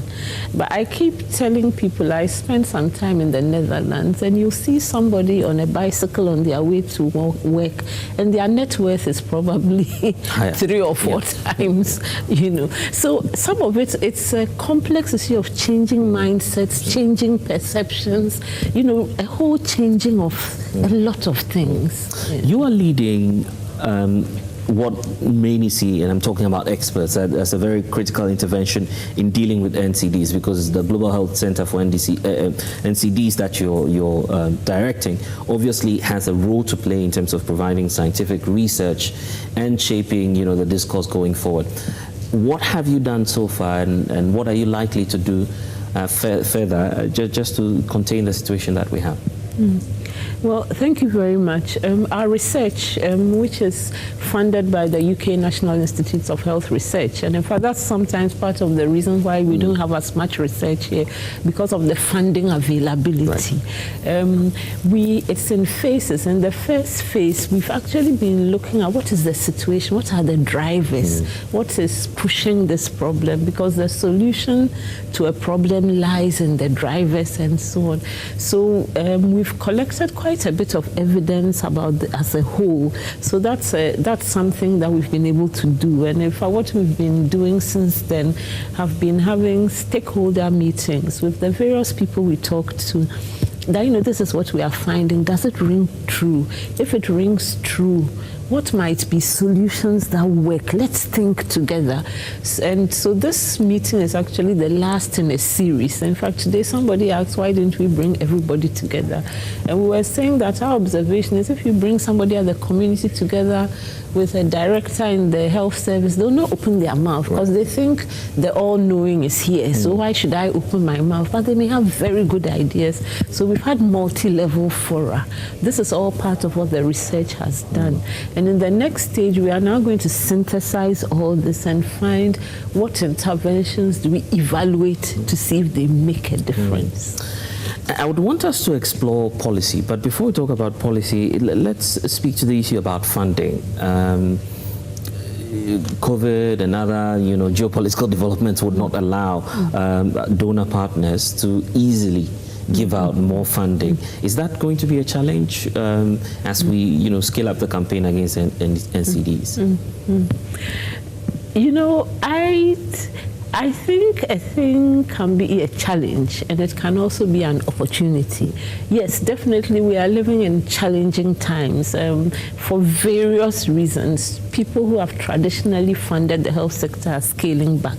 It's partly because Ghana has been rebranded as a lower middle income country, and so then the agenda is that you learn to stand on your own 2 feet. It's partly because of the world we live in and changing scenarios. If America cuts all USAID funding, by all means, and that's the biggest elephant in the room. It's going to affect a lot of things. Yeah. But I also say that a bit it's an opportunity for us to creatively look at what can we as a country do. I think that often the solutions to problems lie with the people who live with the problem. The problem sometimes is that we haven't been empowered to start thinking, so I'm in this situation, what do? I always thought I could get from A to B in a straight line. But maybe I can no longer do the straight line. But who says if I go around this chair a bit more zigzag, I will still not arrive? It's not easy. But difficult is not equal to impossible. But more directly, you acknowledge that these trends will challenge our fight. Oh yeah, it's challenging. It's challenging. I'm just trying. I've worked for years in the health sector, and sometimes I quote a friend who said the most sustainable thing to do is nothing if you are not careful. So sometimes I try not to look too much at all the challenges because you just decide, let me do nothing. That is really sustainable, and that's a pity. But I believe we can do something, Ebenezer, don't you think so? Because your group and the others can start looking for local solutions, right? Internal solutions to our internal challenges. It may be global, but of course Ghanaians are being affected. How are you readjusting your activities in the wake of these international developments? Sure, I think the change of mindset starts with us as an individual. In Ghana, we have a lot of policy. We have the national policy on NCD 2022. We have a lot of frameworks and, of course, what have you. But the issues got to do with the implementation. How do we implement those policies? And are they realistic? Does it work for us? Of course, for the Ghana NCD Alliance, of course, what we have been doing is that we know that raising an awareness and becoming conscious about the disease is the first thing to do. So, of course, we work within the communities and also even to empower patients themselves.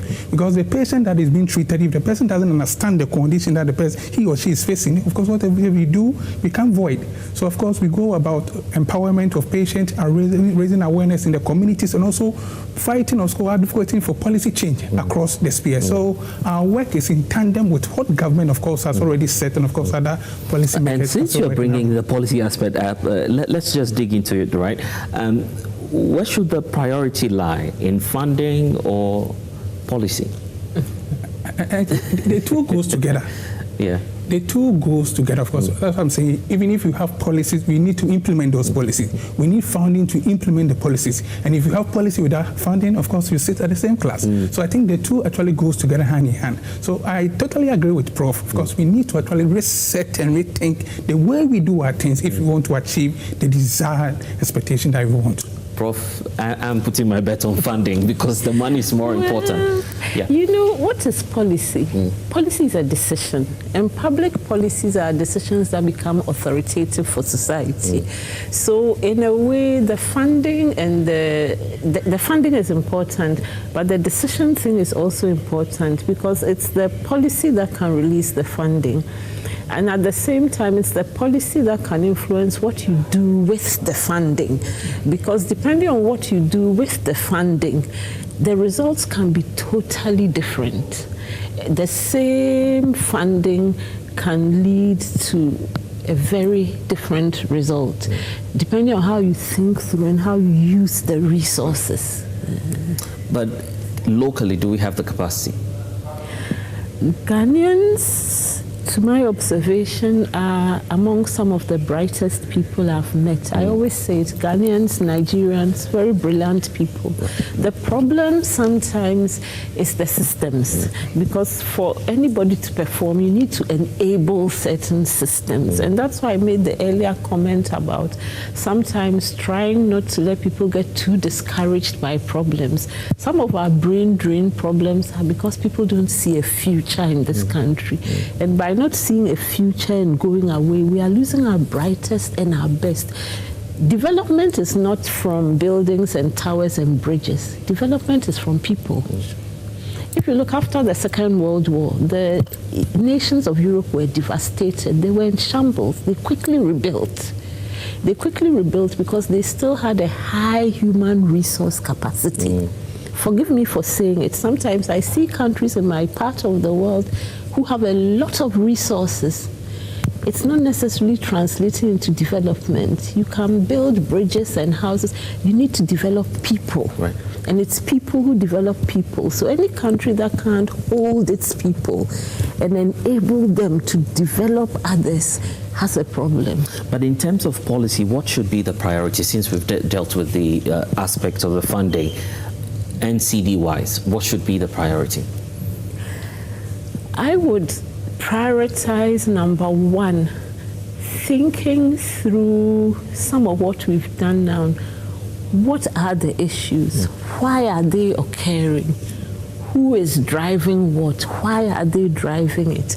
And then with that understanding, what should we do? There are some things where once you have that understanding, you don't need any more research. The answer really lies in we need to change behavior, A, B, C, D. There are some things that once you have that understanding, you still have what will work. There you need research. So it's really, I'm not telling you do A, B, C, D. I'm just telling you, if I can put it in, think. Think creatively, think analytically, and encourage and support that kind of thinking. That's what I would say. Let's get out of our boxes. David defeated Goliath a bit because he was thinking in a way nobody else was thinking. They were all thinking you come against Goliath with a sword and a spear. So he looked ridiculous to them. He was not thinking, he was thinking of sling and stone. Right. And with sling and stone, he did the impossible. Of course, God was behind it. He prayed. But still, he didn't pray and kind of fold his hands and say, God, go kill Goliath. He prayed and that's what I'm suggesting, that yes, our problems look huge. They look impossible. It's challenging. But I think if we think a bit more, there are possibilities. Before we go, let's deal with the lifestyle aspect. Even we're becoming more urbanized, and in fact, surprisingly, you would go to some hitherto rural communities, and you'll be surprised at the kind of lifestyle they have there. That's part of the problem, isn't it? And how do we change it? It is. I think all boils up to having the right policies. I think what we are doing as an alliance, with the Vision for Accelerated Sustainable Development, that's vast, and also the Ghana NCD Alliance have been working around tobacco control policy, alcohol policy, and the rest. The vision is that, of course, if we have policies in place that are well enforced. Now look at the young people developing stroke. Some of them might be living with hypertension for a long time. One thing with this NCD is that some of them, when they are living with, there's no signs, you don't see. But what you see is that the end stage result, the disease, like stroke, okay. So what we do is that our main attention is to just raise the awareness at the community level. Let people become conscious that, of course, you can do something to prevent these diseases. Of course, it's a lifestyle. So we watch the way we eat. Sometimes you see the way we consume this unhealthy commodities too is something that, of course, something that we all should be very concerned about. So, as you rightly mentioned, we are focused on awareness creation, of course, especially using an innovative means. You understand? An innovative means in the sense that, of course, children like this new things in our market, everybody wants to enjoy. But of course, if they get to know even the composition of that particular thing that they are looking for, I think it will send some signal to them to understand that, of course. And I recall that your alliance has been talking a lot about public smoking. It might be an individual lifestyle, but then it gets to endanger, the public. Absolutely. We're not checking that enough. Oh, we are. That's a passive. Secondary smoking is something that is part of this policy thing that we are working on. So I think what we need to do is, I know we are working with the FDA and of course Ghana Health Service and the rest of them. Our issue has been about the enforcement thing. Okay. Enforcement becomes a challenge. And of course, we know that we are praying that we have a paradigm shift around this. So of course, when policies are there, adopted, it will be well implemented to the letter to achieve the right desire, what we expect. So of course, we are doing our bit. We are also complementing government effort. We also complement other agencies to actually achieve this. As I rightly mentioned, the fight against NCD is not in isolation. We need to join forces. Even the media, you need to do your bit. The number of times you run this on wholesome commodities on your platforms need to be checked as well. People got to pay attention to what you put out there. Then, of course, all of them will run to purchase it. Yeah. When we get an idea about what is in that, I think it will go a long way to help us to prevent some of these things. And I'm glad that we're doing the educational, Prof. But the point about lifestyle and how to check it, for you, is it more about the citizenry or pushing much more the issue on education for people to be aware of it? I think it's both the enabling environment and the education. I think if you put all the blame on individual behavior, you are wrong. But if you also put all the blame on enabling environment, you are wrong. So we need both. We need to educate people, but in educating people, we need to enable them. I'll come back to the example I gave, that eat more fruits. You live in Gamashi. Where are the fruit trees? They are not there. So then the enabling environment, and sometimes in the street in my neighborhood, it's an unpaved street. Right. If you throw pawpaw seeds there, they grow. And I always tell people that we don't realize our potential. Pawpaw doesn't need a big patch of land. So for example, try and encourage people with things like that. Understand. So it's, I'm not going to micro, but I'm just trying to say that we need to do the two side by side. And I've also talked about urban planning, how we plan our cities, how we enable our cities. We have missed opportunities that, for example, in developing our cities, I see no reason why, as you put in a road, you put in a bicycle lane, you put in a pedestrian lane, and you protect them. Have we not lost that opportunity? For instance, in Accra, Accra is choked. Accra is choked. There are some areas you could go, it is choked. But there are places, Tamale, I knew Tamale 20 years ago. I went back again. Tamale has just grown, but there's still an open opportunity. It's being missed. And there are other of our smaller towns where the opportunity is still open, but it's not on our radar screen. And even in Accra, it's not totally lost. We have a lot of unpaved, untarred roads. Now is the time to do something about it. And even in the heart of Accra, it's not totally lost. What stops us, for example, if you take central Accra, from making it a no-drive zone, there's a parking lot. You park your car, this is a no-drive zone. You can safely walk to the market, to your office on a bicycle. You don't have the ability to walk. Maybe we have some motorized vehicle. I'm just saying that kind of thinking, we are not doing it. But unfortunately, I wish this conversation will go on and on. But let's wrap up and wrap up by looking at the last phase or the next phase of what the center will be doing. You talked about this, of course, the country level and interactions happening. You'll then be scaling up to learn and compare notes with other countries. What's in there for us, and how is that likely to feed into the whole global push against NCDs? Yeah, thank you very much. Yes, so in fact, we will be disseminating our lessons, so in various ways. Right. Some of it is like we are doing now. Some of it is in online briefs, publications, media, international conferences. In fact, last year in the Health Systems Global Conference in Japan, we disseminated some of our findings. So we are using a lot of mechanisms, but the bottom of it is that it's almost like first something must change in West Africa, within West Africa, in the 3 countries where we are working, but beyond the 3 countries, how do our neighbors also, so that's the way we are going about it. Yeah. And I thought that would have been the last, but the point about NCDs versus preparing for another pandemic. Are you mindful of that as you carry out your activities? Oh yes, the two should not compete. And in fact, like I said, the lessons we are learning is that in fact, if you look at the COVID-19, and now they've done a lot of analysis, you'll find that mortality is worse where populations are already not healthy enough. Even within the rich countries, their mortality was worse in their poorer urban neighborhoods where you have more diabetes, hypertension, obesity. It's very, very clear. Smoking, all these risks. So part of preparing for the next pandemic is also ensuring a healthy population and ensuring a population that has access. You can't separate the two at all. You can't. Eben, I'll give you the last word. If you'd want Ghanaians to remember anything, after all this conversation, what would that be and what message would you want to leave with our audience? Yes, so thank you very much. So let's all form stronger forces to create the future that we want, the healthy future that we want tomorrow, today. It starts today. Of course, as we have always stated, the issues of NCD is like, oh, I'm not part of it. It's not close to me. I'm not affected.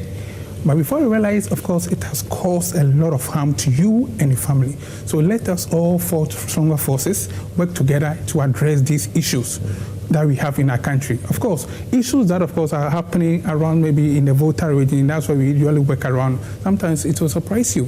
As a prof mentioned, accessibility becomes a challenge. All these are actually part of the challenges that we are facing in the country now. So let's all work together through our own ways, how we can contribute, the media, of course, other agencies, so of course we can all work to address the issues of NCD. It's very dear to our heart as Ghana NCD Alliance. That's why we actually work in tandem with the vision that the country have and also other policies that are available in the country now. Yeah. Prof, in wrapping up? Thank you so much for this opportunity, and I think the media is a big part of solving this problem because you reach people. Right. So we are really glad to partner with you, and we look forward to continuing to partner with you. Indeed, the future is exciting, isn't it? Grateful, Professor Irene Ejapon, and to you, Ad Adams Ebenezer. Thank you all for talking. Thank you. Thank you. All right.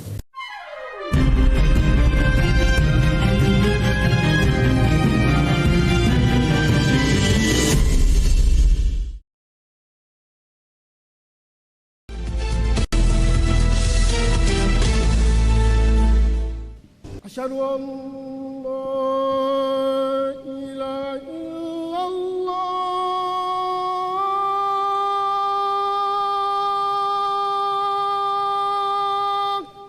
In the 80s, we used to have a mosque at Accra, the Rollins Park.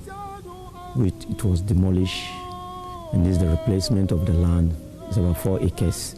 With the will of Allah, the Turkish NGO came in to support us to be where we are today.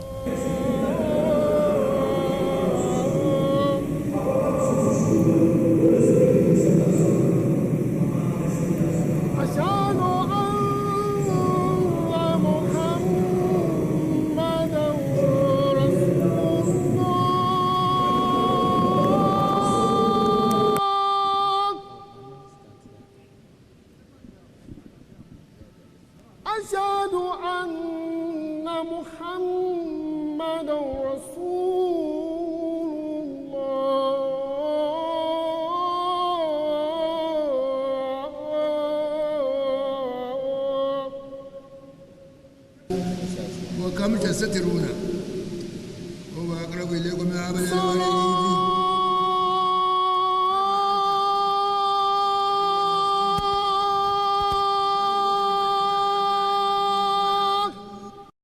I feel very honored, like praying here in a national mosque. It's a symbol for unity. It's a coming together of Muslims here as one. This is my first time coming here. I've been seeing the pictures around and then people telling me about here, but I've not been here before. So today actually being my first time. So nice. The place is very, very beautiful. It's very beautiful. Then the wardens, like, they are welcoming. They are so like cool. They talk to you nicely with respect. Yeah, the place is actually nice. It's very nice, comfortable. Yeah.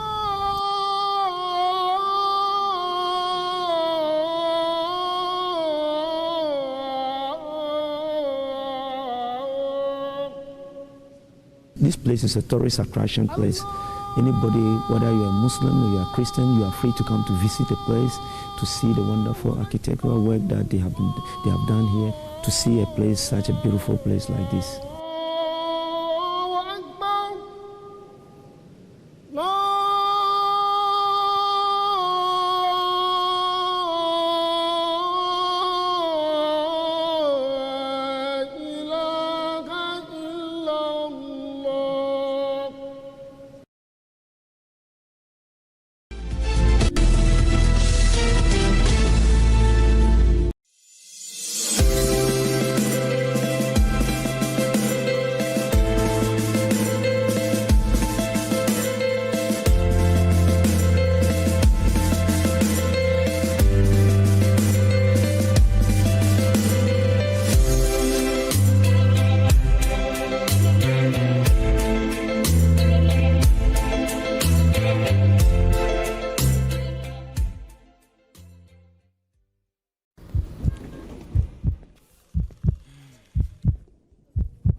Download OneXBet app and enjoy the variety of sports anytime, anywhere.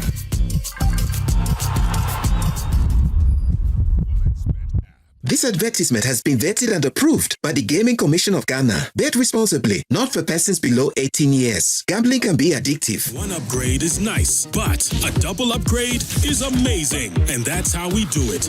Upgrade today to get even more with Step Up. If you're on GoTV Max and upgrade to GoTV Super, you'll get way more with GoTV Super Plus. That's so cool! Get big value. Get big entertainment. Very good. Perfect! Upgrade and get even more with GoTV. GoTV. Love it.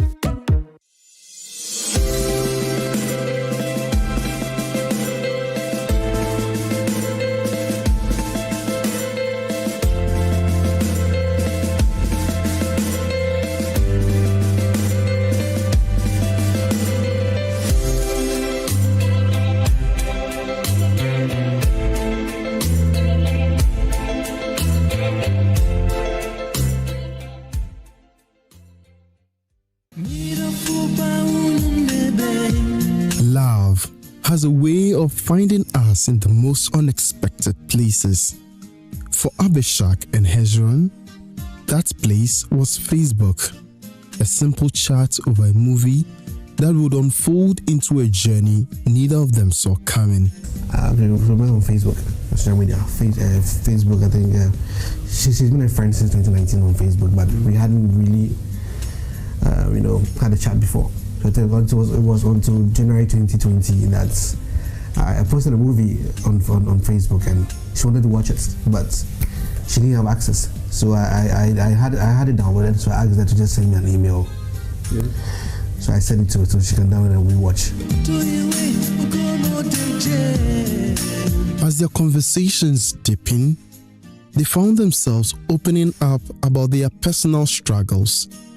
Both had recently suffered heartbreak, and in their shared pain, they found solace. He had liked this girl for long, but this girl didn't want to give in to his proposal.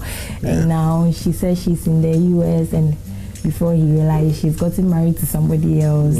Yes, so we were actually discussing that issue, and he was like, he's heartbroken, he doesn't know what to do. And I was comforting him with it, like, it doesn't matter if she's married, it's okay, you can also move on with your life. And he said, okay, he'll try.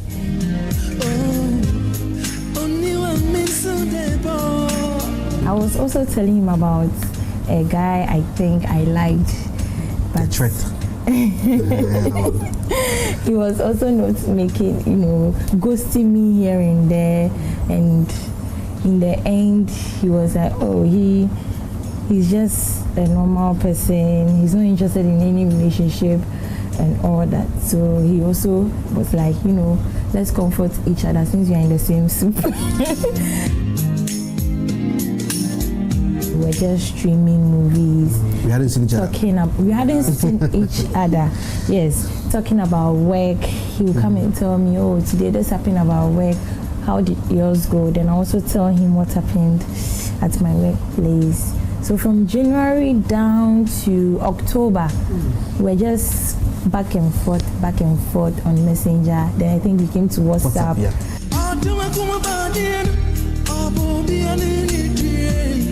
Then came the big moment, their first meeting. After months of virtual connection, they decided it was time. So in October the 24th, they have requested that we've been talking for long. Why don't we meet each other? How long? Yes. From the January 2020 to the October. That was during the COVID. Yes, during the COVID. So we should meet each other and have a chat. And I said, okay, no problem, I'll come. Where does he stay? And he said he's at Dansuma. Before I bought it, I was like, Madam, my house is not flashy. So when you see, like, don't run, let's be comfortable. I was like, really should run, like what I could do. I was looking at her face. Actually, she didn't even have any, she didn't even bother, she didn't care. So she just gave me entered, and then I brought my mom. And she was, I don't know where she got that hat from. She was wearing that hat, came out, I think, did she hug you? Yes, she came to, she doesn't do that. That was true, she doesn't do that. So came to hug, and then I think my younger brother, I introduced to my younger brother, and then my elderly brother. They are very close together, so they don't hide anything. Yes, so, and when I came, everybody came to welcome me. We had common interests. So his common interest was playing games and watching movies. And he wasn't the outing type. He was always indoors playing games and watching movies. And I'm also not the outing type. I'm also a movie fan. So I can stay in the room and watch Korean series all day.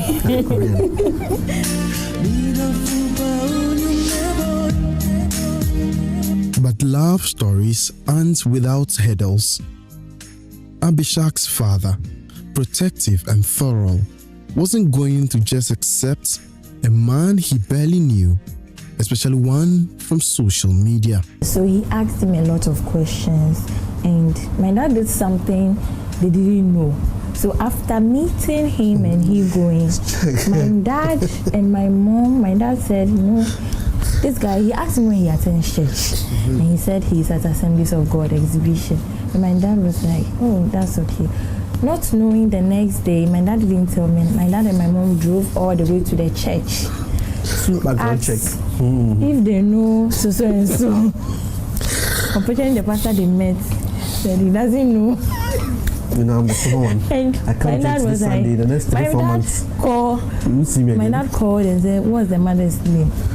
He mentioned the mother's name. Then they asked the pastor again. Oh, the pastor, oh yeah, I know the mom. She attended me. She has 4 sons. But this one that you are talking about, I don't know whether he has been coming to the church. It was really fun. So my dad called me back and said, we went to the church, and I said, wow, we didn't meet the mom, but we met a pastor. The pastor said he doesn't know him. And I was like, the church is big, so obviously he wouldn't know him. But the pastor was confident that he knows the mom, and he was right that the mom has 4 sons, which was true. It took patience, proving, and time. But Hezron passed the test, and with time, love triumphed. I was going back and forth. She looked in my room, and the door is open. Oh, it was serious. Then she, but I'm inside. And she go to that. She went in the guest room there. And she went and check. She's still there. And she went to her room. Then she come again 30 minutes time to check. Then my door was closed. Like, hey, open your door. Open the door. And I was like, Jeep, I'm in the room. Oh, I think I was even here. I was just like, dude, I'm not going anywhere. Even though I had the TV in the room, I was here. So when she goes, my cousin was sitting there. When she goes, like, she's gone. And I rush to go chat with her. Then when she's come there, you just do something else. I rush back. She was going back and forth. And she didn't also allow me to, that shit. I tried to.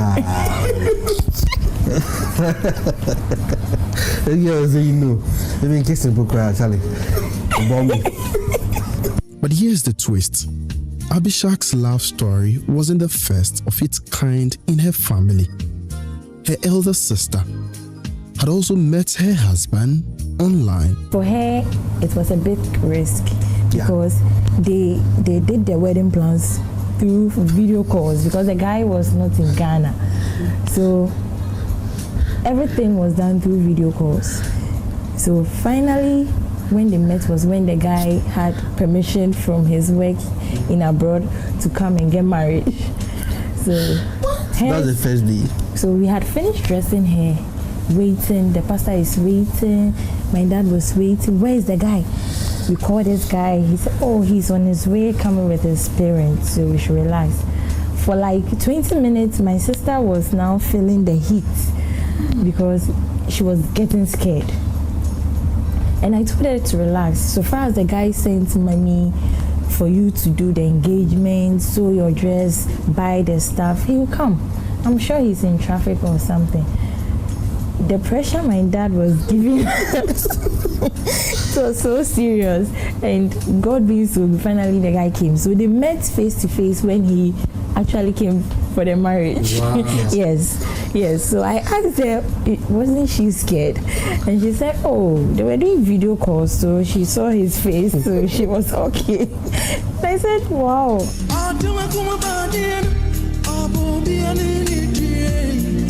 Today, Abishak and Hezron have built a life together, a love that started in cyberspace but became something real, something lasting. This Saturday is my birthday, so I'm so proud. She's also a February born. And so maybe you might pick it up. We'll think of something. Yeah, some people it has been a curse, others has been a blessing, but for us it's been good. A simple chat, a shared experience, a bond that grew. Love knows no boundaries. It finds a way no matter where or how it begins. Sometimes all it takes is a simple message to change everything. Emmanuel Jivenu, JoyNews, Accra.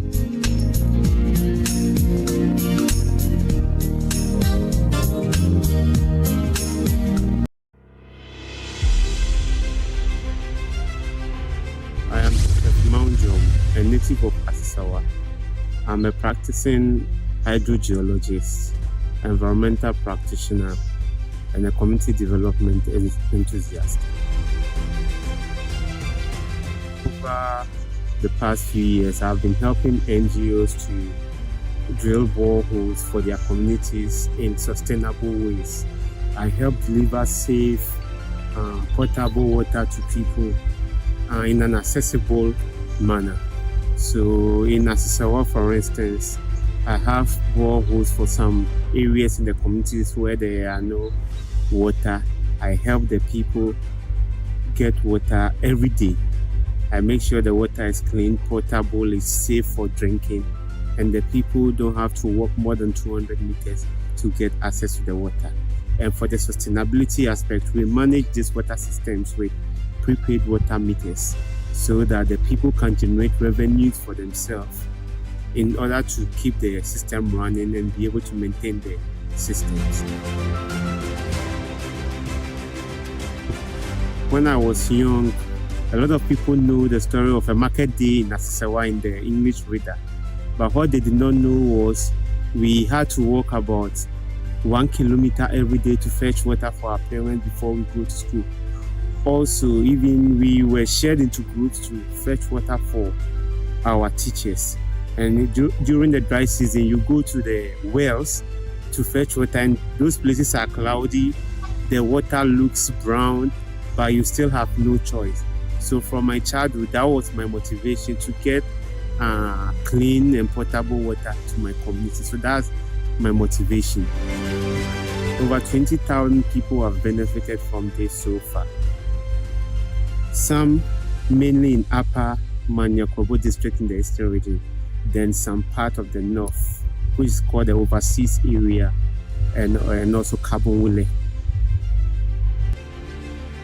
So normally, like we Christians say, you don't light a candle and put it under a bushel.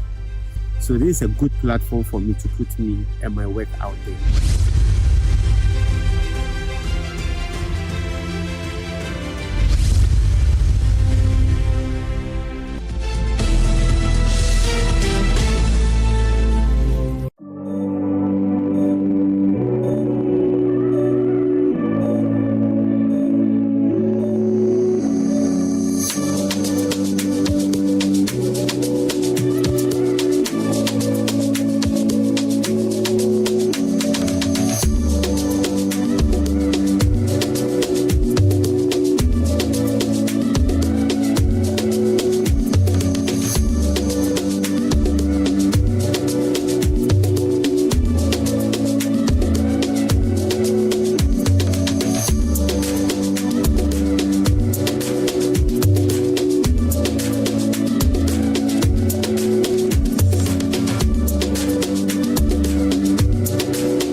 Today, we are at another venture of the festival known as Akom's Night, and this was done to seek for answers, solutions from the gotten ancestors. So the traditional priests and priestesses, what we are seeing right now, they did all this to daybreak, half naked. Those who are female, you could see their breasts on the male tube. You see them half naked to see so that they can get possessed, invoke the spirit, and get answers to whatever befell the land. So this arrangement was done to make sure that every year or annually, what befell Cape Coast or Ogba wouldn't come up again. So we do this known as hooting evil spirit. The evil spirit that befell Cape Coast, we are hooting it away that it will never ever happen to this land again.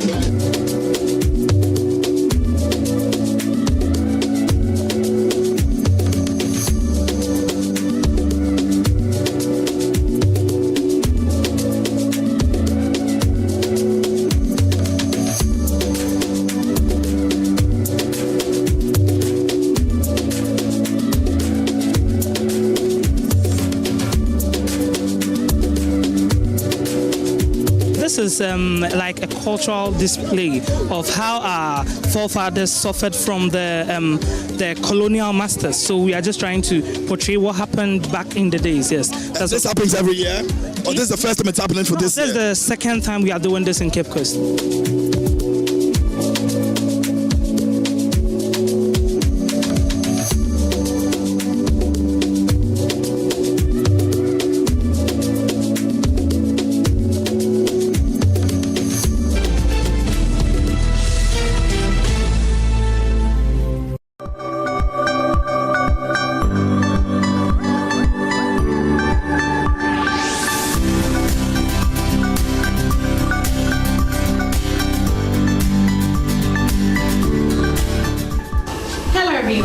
You're welcome to Health and Vitality with me, Dr. Hannah Sensitization. When was the last time you visited a spa or had a massage?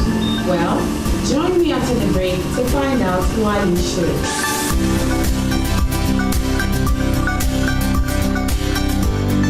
You're welcome back.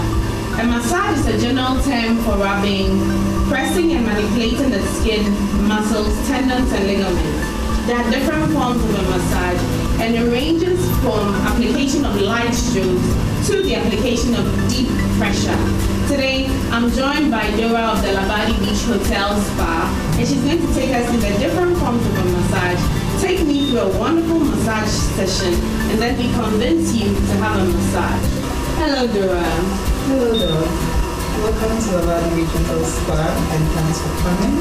Thank you for having us. So tell me, what are the different forms of massages people come for?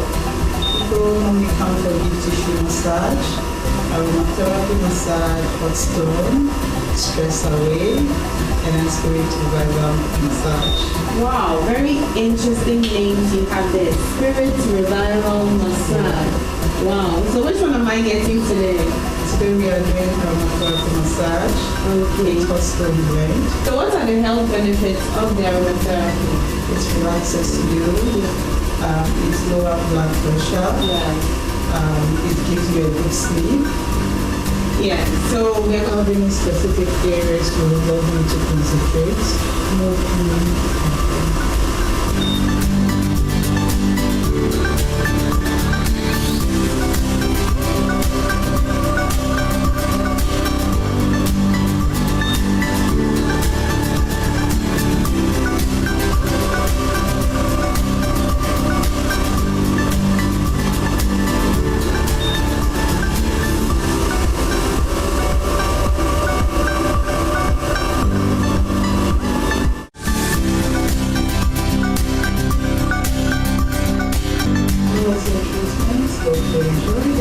I did. The treatment was amazing. It was very relaxing.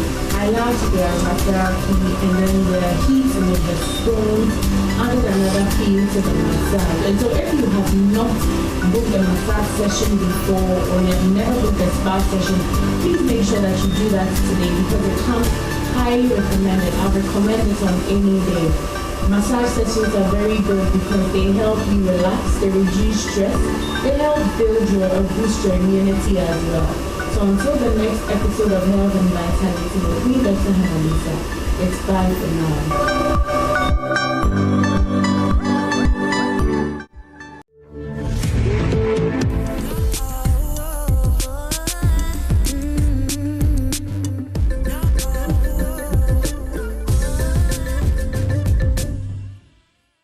Now, where there's a problem, there's always almost a solution. And that can sometimes bring unexpected and exciting opportunities with it. Now, we're really looking forward to sharing some hope-filled stories with you today on Echo Africa. I'm Malama Mukonde here in Lusaka, Zambia. And joining me from Lagos, Nigeria is my colleague, Chris Elems.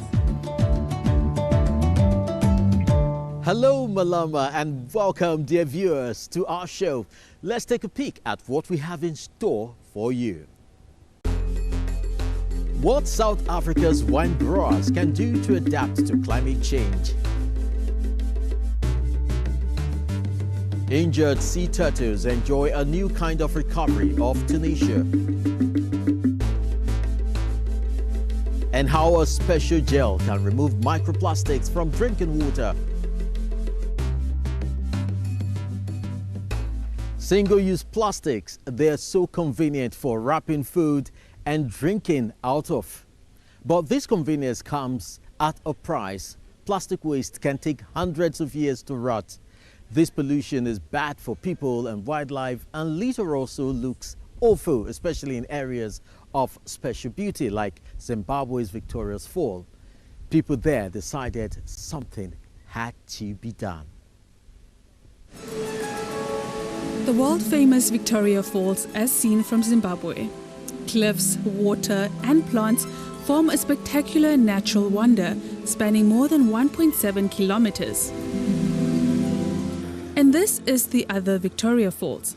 The town is a gateway to the World Heritage Site dominated by stone, metal and plastic.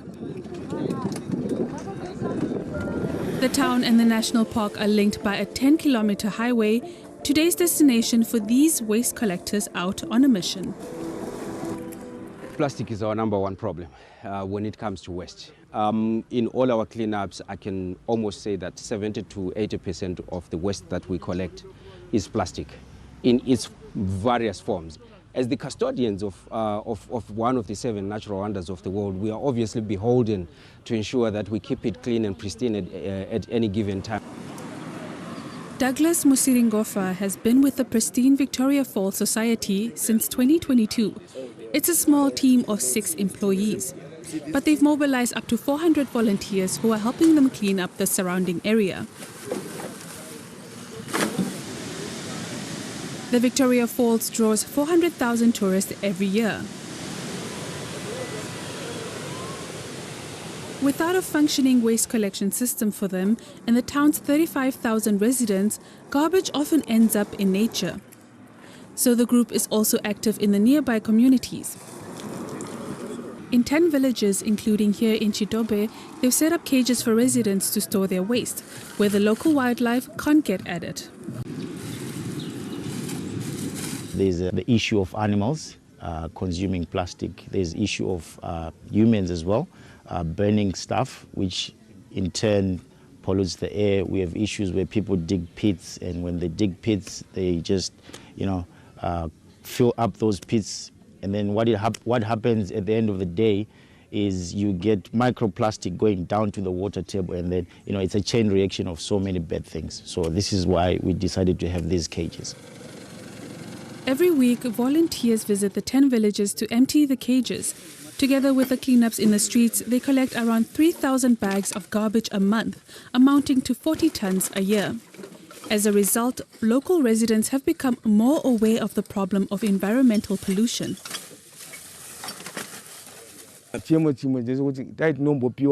If we could get more of these cage bins in other surrounding communities, that would be so helpful because people still travel long distances to come here. We need them in the center number 1, 3, 4, and 5. Right now, we only have the cage bin here at center number 2. Having more of them would really go a long way.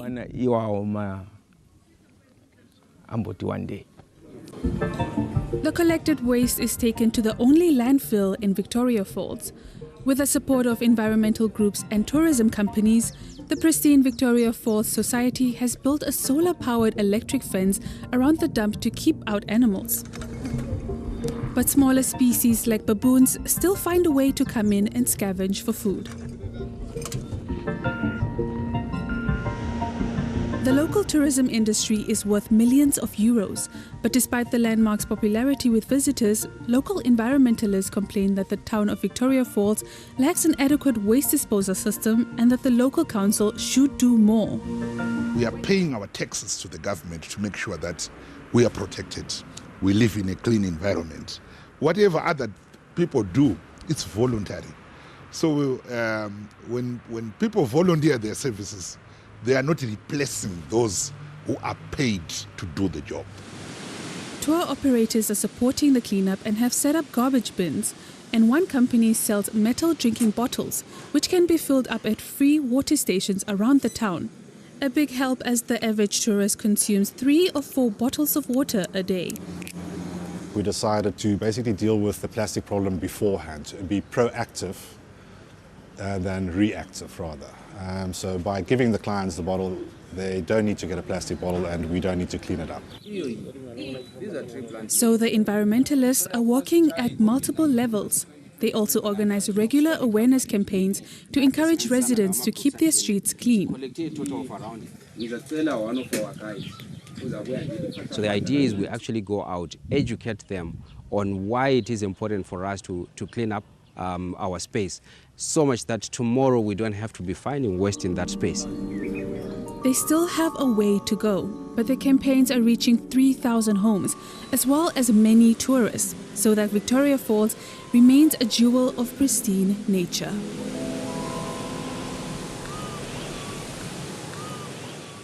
Now, we all know that visible plastic waste is a problem, but so is the stuff we can't see easily, microplastics. Now, these tiny particles are everywhere, even in the water we drink. Now, effective filtering is proving to be expensive for most places, but a scientist in Germany has found what looks like a possible sustainable solution.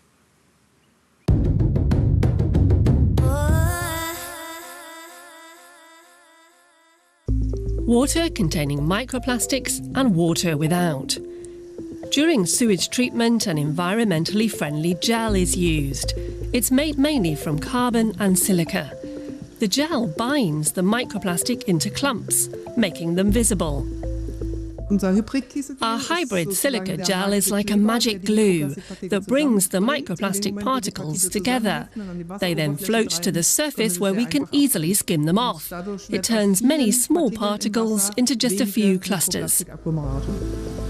Microplastics typically enter water treatment plants through cosmetics, clothing and industrial wastewater. Industrial plants emit the biggest share. A smaller proportion comes from private homes. The research team regularly collects data at a wastewater treatment plant in southwestern Germany. They also test the purified water once it's been fed back into a nearby stream.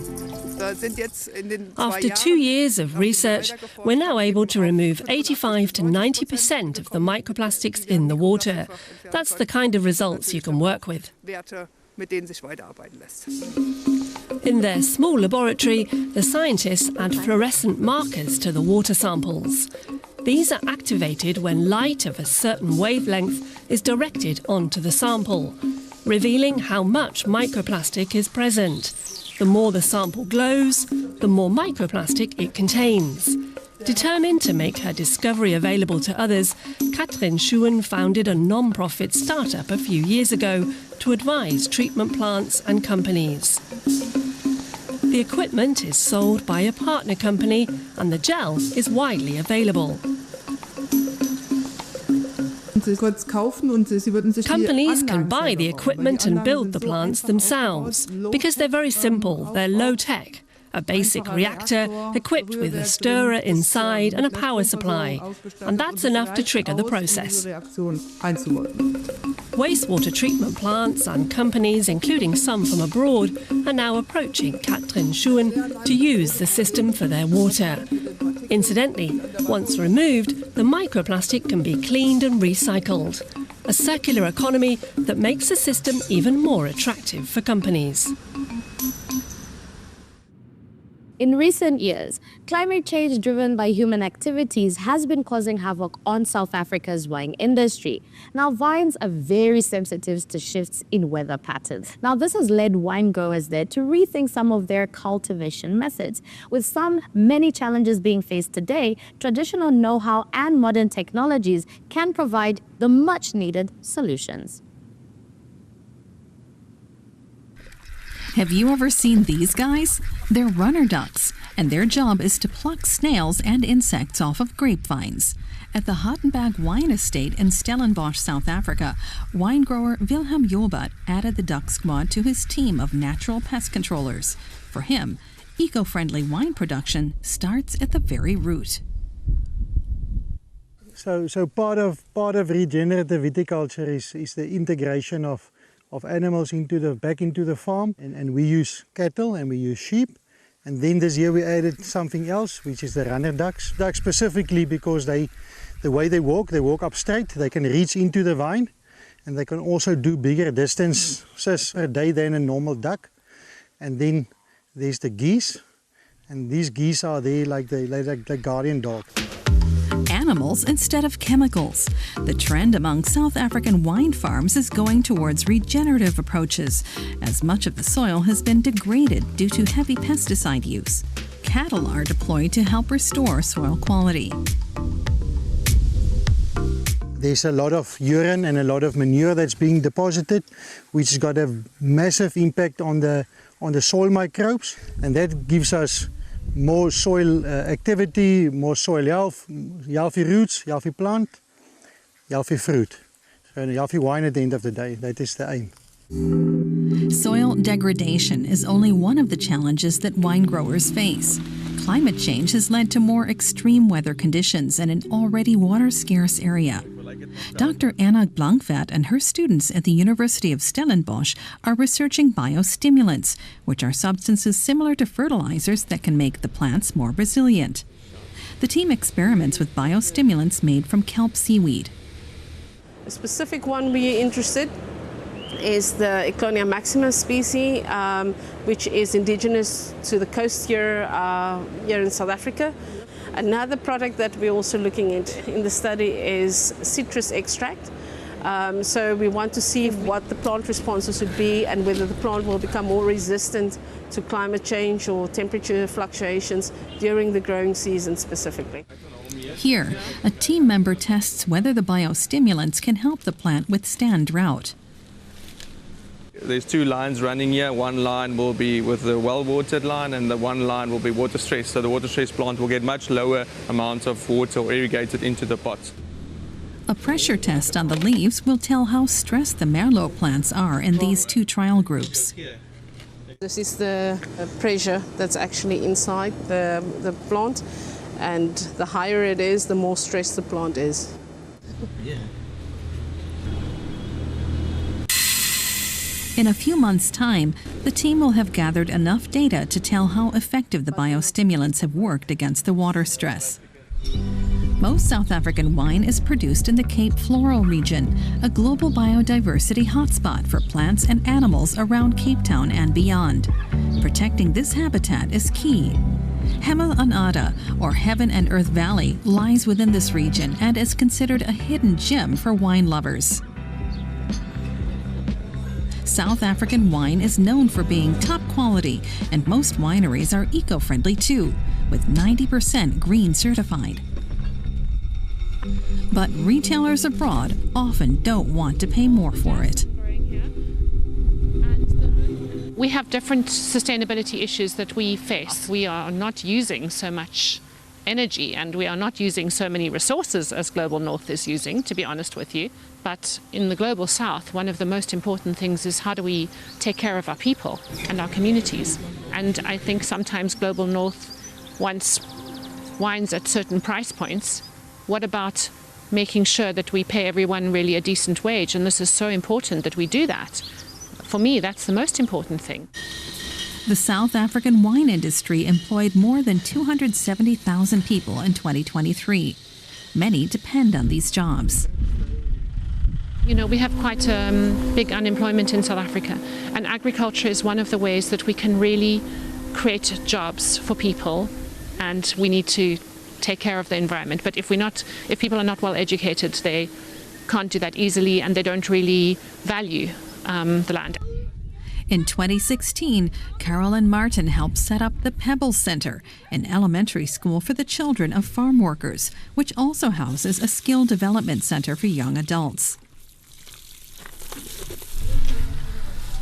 22-year-old Marijke van Wyke took a wine training course at Pebbles, which helped her land a job at the Creation Wine Vineyards restaurant. With salsa and spekboom chutney. Through the Pebbles project, I actually got more than I've asked for. I grew up really, I'm not going to say poor, but with circumstances. Grade 11, I got pregnant. I stayed at home for a whole year till he was 1 year old, so I can send him to Pebbles project. During that time, Marijke van Wyke finished high school and started her training. And she's determined to learn more about wine and sustainability. Back at Hartenberg Farm in Stellenbosch, Dr. Blankvat and her students visit their next study site. Research has already shown that cattle grazing in the vineyard can help restore the soil.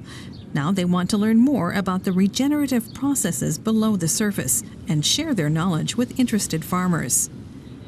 Sustainable wine growing in South Africa is multifaceted, centering on both people and nature.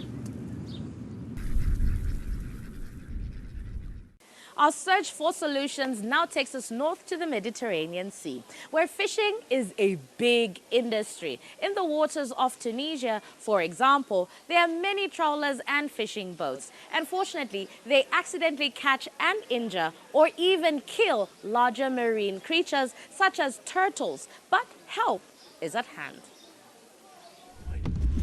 This is Besma, a sea turtle living off the coast of Kakena archipelago in southern Tunisia. Besma is free again after being a patient at this one-of-a-kind facility, a floating rehabilitation center for sea turtles, refashioned from an aquaculture enclosure. Loggerhead sea turtles such as Besma are considered a vulnerable species. Every year, thousands of loggerheads get caught by trawlers and in fishing nets in the waters of Tunisia. Many of them are left injured, but this platform here is to help. Here, it is important that the sea turtles recover in their natural environment because it is in the seawater. Also, the area where we put the sea turtles undergoing rehabilitation is large enough for them to move and feed more comfortably. The rescue station can take care of up to 5 turtles at a time and is open to visitors. Today, a group of students is here for a field trip with some hands-on experience. Recovered turtles are prepared to be released again. C'est une application directe لحاجات التhéorique اللي قريناها. This is a direct application of the theoretical things that we've been studying. It is also a first interaction with marine species that we don't usually see in Tunisia as part of our studies, whether during practical workshops or in the laboratories. It's something new and enriching. حاجة جديدة، حاجة enrichissante. Rising sea temperatures, overfishing and pollution have shifted the migratory routes and habitats of sea turtles and other marine species over time. As well as helping injured turtles get back on their feet, this project also aims to help study changes in their ecosystem and how they can adapt. Released turtles get a beacon attached to their shell, which helps collect valuable research data. In the future, the platform's researchers hope to attract summer tourists to raise awareness about endangered species and marine conservation. And now we'll take a look at a story from right here in Nigeria with some 220 million inhabitants. It's also one country that deals with pollution as much as other countries on the continent, and that has a considerable impact on life expectancy. In 2021, death rate from air pollution among the under fives were the second highest in the world. But things are changing. Can you guess where we are? Cyclists, an electric light railway, and urban planting initiatives, all in Lagos. The megacity is commonly associated with cars, congestions, and poor air. Over 20 million people live in the megacity, and some 2.5 million vehicles take to the roads each day. A situation that local initiatives are trying to alleviate. Let's take a closer look.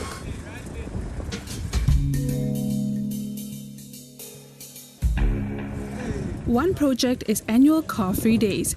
500 people participated in the event's third edition in 2024. Organizers are thinking bigger. How can we also have good public transport? So hence the Sustainable Transport Festival. It talks about walking, cycling, other means of transportation, but also sustainable transportation, mass transportation. And that starts with plans for cycle paths, which have won the backing of local politicians. To get them to put them in the old roads might be a challenge because of size of road for starters, and also the plan. But what we've done is where we can still incorporate it, we have done that, and for future engagements and future infrastructural plans. The long-term goal of the Lagos Urban Development Initiative, or LUDI, is a healthier and more livable city where people can get out and have fun. And their plans are going down well with women here too, who don't often ride bikes. Every time we're on our cars and the atmosphere gets so dusty with dust smoke that comes out of it, it doesn't help us to breathe well. And so we began to learn how to do it on our bicycle.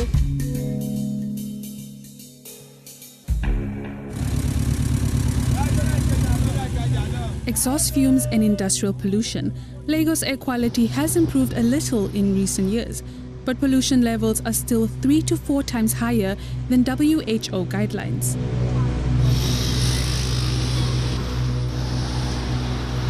And that has an impact on the city's residents. The number of people suffering from respiratory illnesses and asthma has increased here, as it has in many other African countries.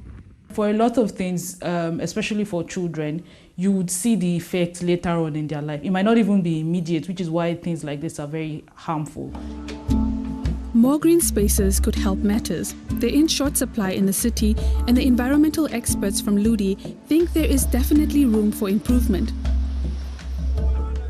Inspired by European initiatives, they've launched planting projects together with volunteers to create community gardens, in particular under highways.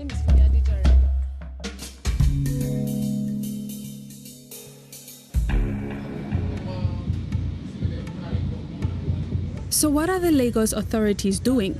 They've been building an electric rail network. The first phase was opened in autumn 2023. The Blue Line runs from west to east and spans 13 kilometers so far. The rest is scheduled for completion by the end of 2026. Meanwhile, the new Red Line opened in October 2024, and the mass transit system is set to be further expanded in the years to come. If you look at the Blue Line now, we have the train come, there's seamless integration between the train and the buses that take people to the inner suburb where they are working or where they are going to go, or they disperse to the city. And then on the Red Line as well, every station of the Red Line has a bus terminal. The trains are quite popular. At 40 euro cents a ticket, fares are not expensive, and it certainly beats being stuck in a traffic jam or walking. It was amazing. I felt like we shouldn't even get to where we were going to because I was enjoying the cool environment and the whole thing. And it was quiet, like not normal Lagos noise when you enter the bus or shift, do this. So it was really amazing. I enjoyed it.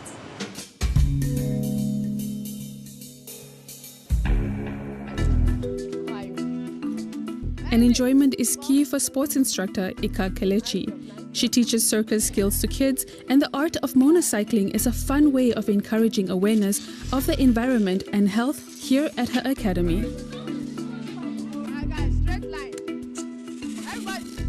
Let them start knowing from a young age.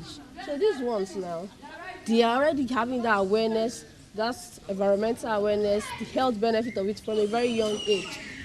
They don't need to start learning it when they get older and old. Some of them ride bicycles to their school, which reduces the carbon footprint. Most of them are very healthy because of their engaged in this. A range of new initiatives helping to get things rolling and make life in a place like Lagos so much more attractive and enjoyable.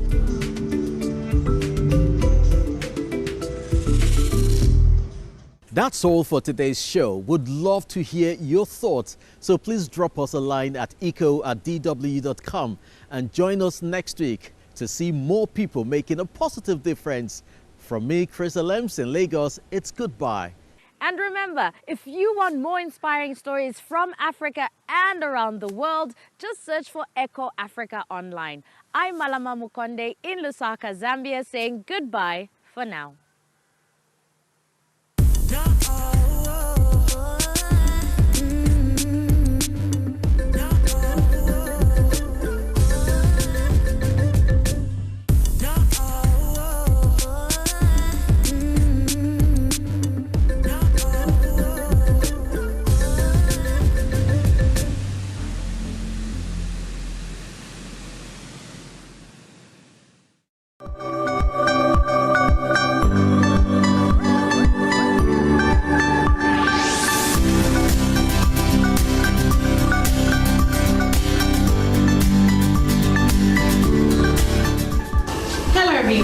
You're welcome to Health and Vitality with me, Dr. Annalisa Tete.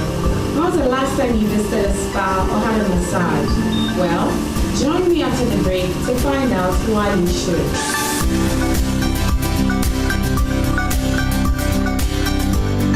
You're welcome back.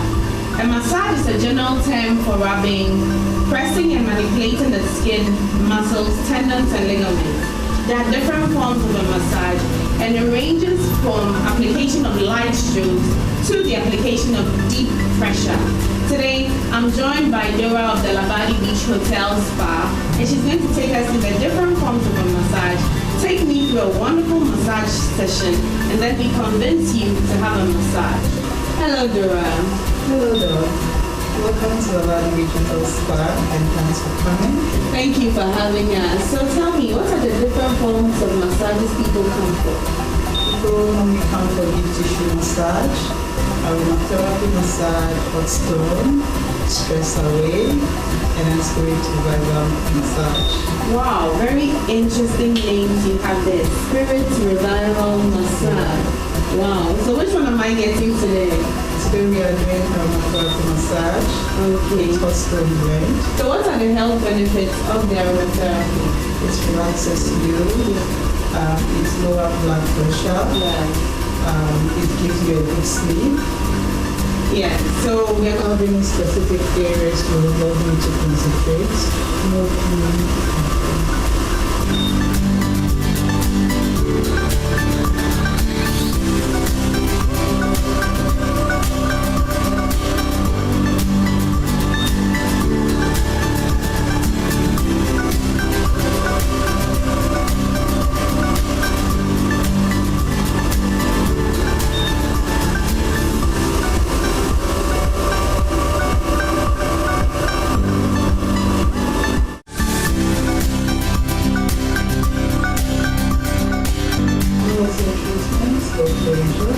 I did. The treatment was amazing. It was very relaxing. I loved the aromatherapy and then the heat and the stones added another feel to the massage. And so if you have not booked a massage session before or you have never booked a spa session, please make sure that you do that today because it comes highly recommended. I recommend it on any day. Massage sessions are very good because they help you relax, they reduce stress, they help build or boost your immunity as well. So until the next episode of Health and Vitality with me, Dr. Annalisa, It's bye for now.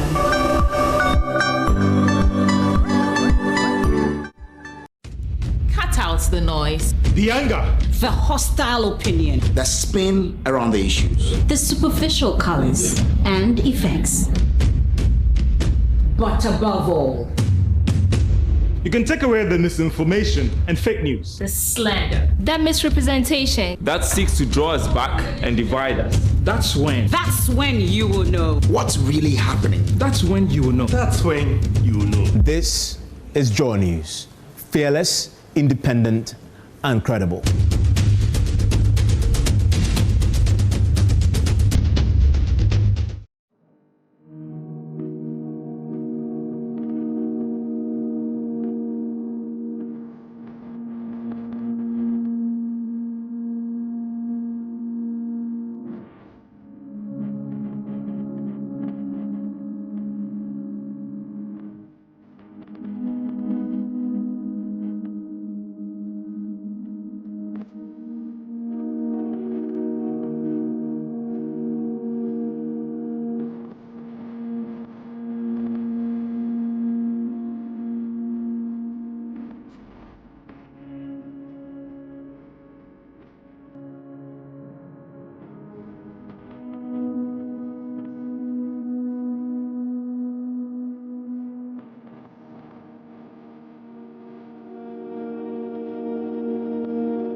Hi guys, welcome to Talk No the Cook Rice podcast.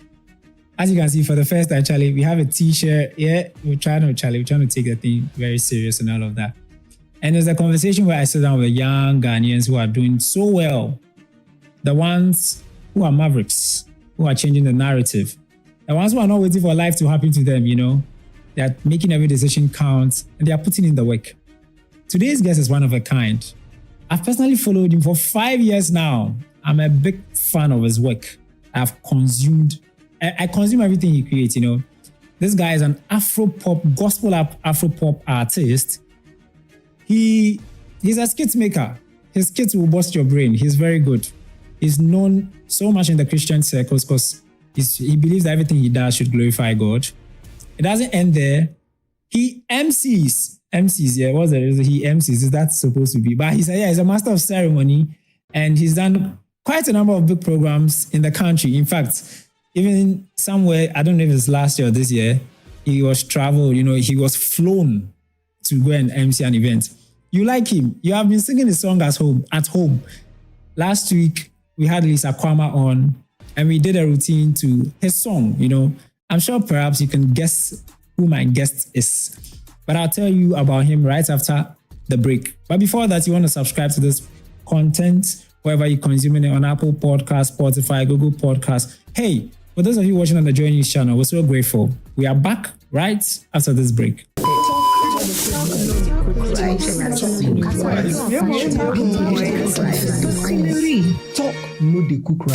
Welcome back to Talk No the Cook Rice podcast. And I make it very simple. They taught me, I know they fear no matter what, I still go follow. I'm sure you know the guy.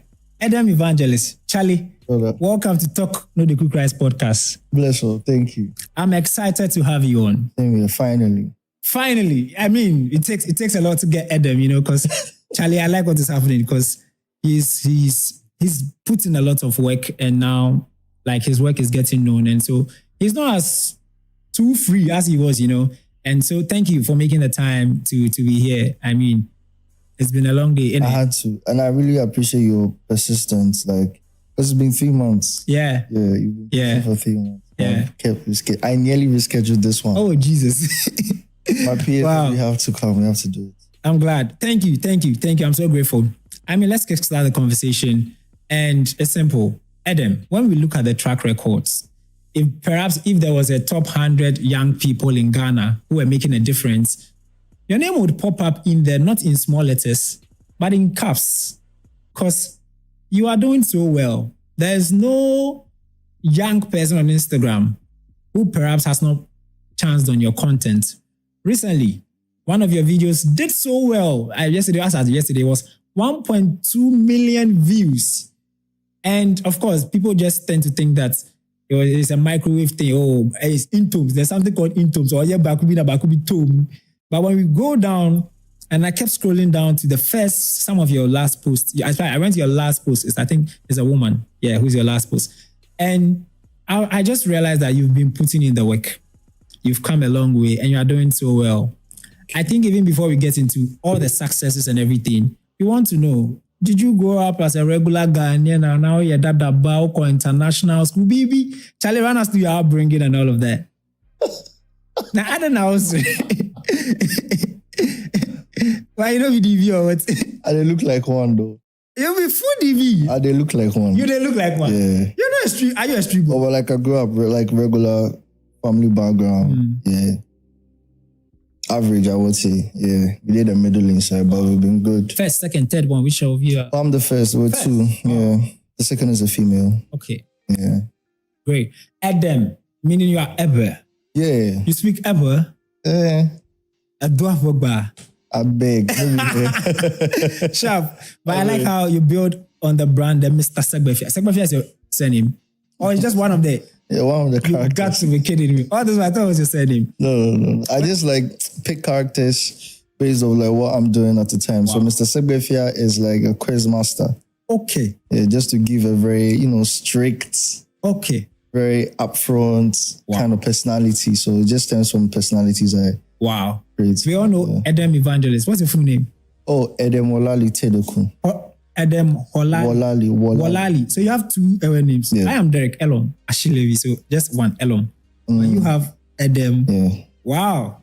Oh, so great. It'll be solid. Yeah. What school you go growing up? Which school did you attend and all? So I went to Ajun Memorial School, Comte 7, and I went to Star Basic, Telma Comte 5, and then I went to Becky Senior Technical School, Pestec, in the Volta region. Becky? Yeah. Oh, okay. That's where I'm from too as well. Wow. So that's cool. I went there and then I did some course, film and TV production at GBC.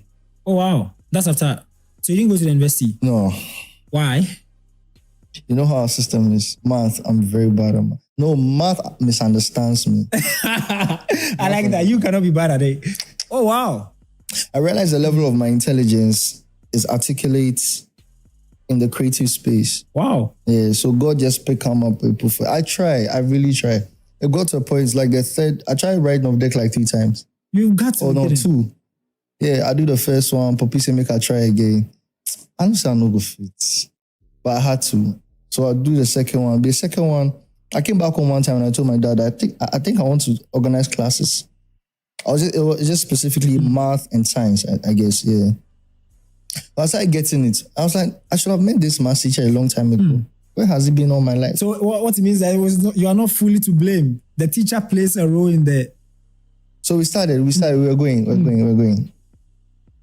I said, no, I think I can organize classes for some people. So we were 2 students, right? Okay. When I brought my homework, they were using my homework to teach the other students. Wow. Hey, guys. Then I knew that I just needed time. Yes. But when we were going deep, the problem came. Then I knew that. See, that was the first time in my life. I just told myself that it's not it. This is not it. Even the teacher understood. I can come to the class. It's not that. It's not for me. The math is not for me. Wow. I don't know. So it might be for you, but for me, it's not. Well, I must be honest. I enjoy the basic maths we're learning in junior high school. Senior high school, I was just watching. I was looking at the board. I'm like, no, no. Wow, it doesn't make sense to me. I don't know. Pythagoras theory. Yeah, Pythagoras theory. I've never used it till now. Me usually. Wow. Oh, go ahead. Wow. Go ahead. I think I like the education bit where we're picking up from. I think I'm very concerned about how you finish SHS and you go like, I don't want to go to university. No, I wanted to. You wanted to go the requirements. I wanted to go to NAFTI. NAFTI? Yeah, but the requirements, like the math, those are like the core. So, but I didn't go through, so I had to. So it was my dad that even like put me on the, what do you call it? The GBC. The GBC. So I went there to do a short course. I think it was a year. Wow. Yeah. So film and TV production. So like I'm a full like media guy. Wow. I like that. Is there, I think for young people, for instance, when you finish school and I like this conversation, I like how you are being very honest to us that you didn't get to do well and that's why you couldn't go to the university. For the average SHS graduates who could not complete with their friends or whose friends perhaps got university admission and they didn't, there's a certain worry that, hey, my mates are going forward in life. Yeah. See, on that note, I want to thank my parents. See, they are the best. It was this time that made me understand that, because also me to be on like all my life, I felt like I was born outside, you know, like wow, America, like I look American. Yeah, in it. So like my tastes, the things I like, my preference, like it wasn't local, it was international, you know. So I always had like desire to like I just knew that I probably would have been born by Dangote somewhere. Like you understand? Like I just felt it, you know. I was a kid at that time. But I was during this phase, like this school thing.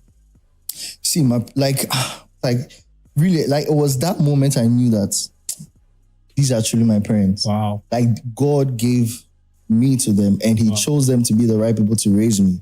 Because they never pressured me.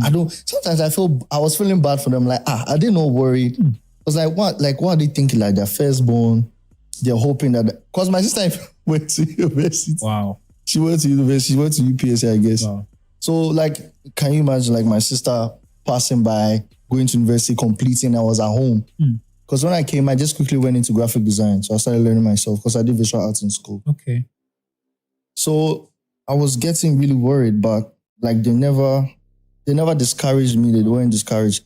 I think maybe because I started doing something as well. Okay. Immediately I came, I took the laptop, I started doing graphic design. So I was like, started earning small back. Yeah. I mean, me myself, I wasn't even content enough. So wow. But like they never pressured me. And on that note, I want to thank my parents. Wow. Mr. Eric Tedoku. Okay. And Patience Tedoku. Mommy and Daddy, Adam is grateful. Thank you. And they're proud, very proud at this point. Yeah, sincerely. It's not my mom. My mom went for a program and met Emoji. Okay.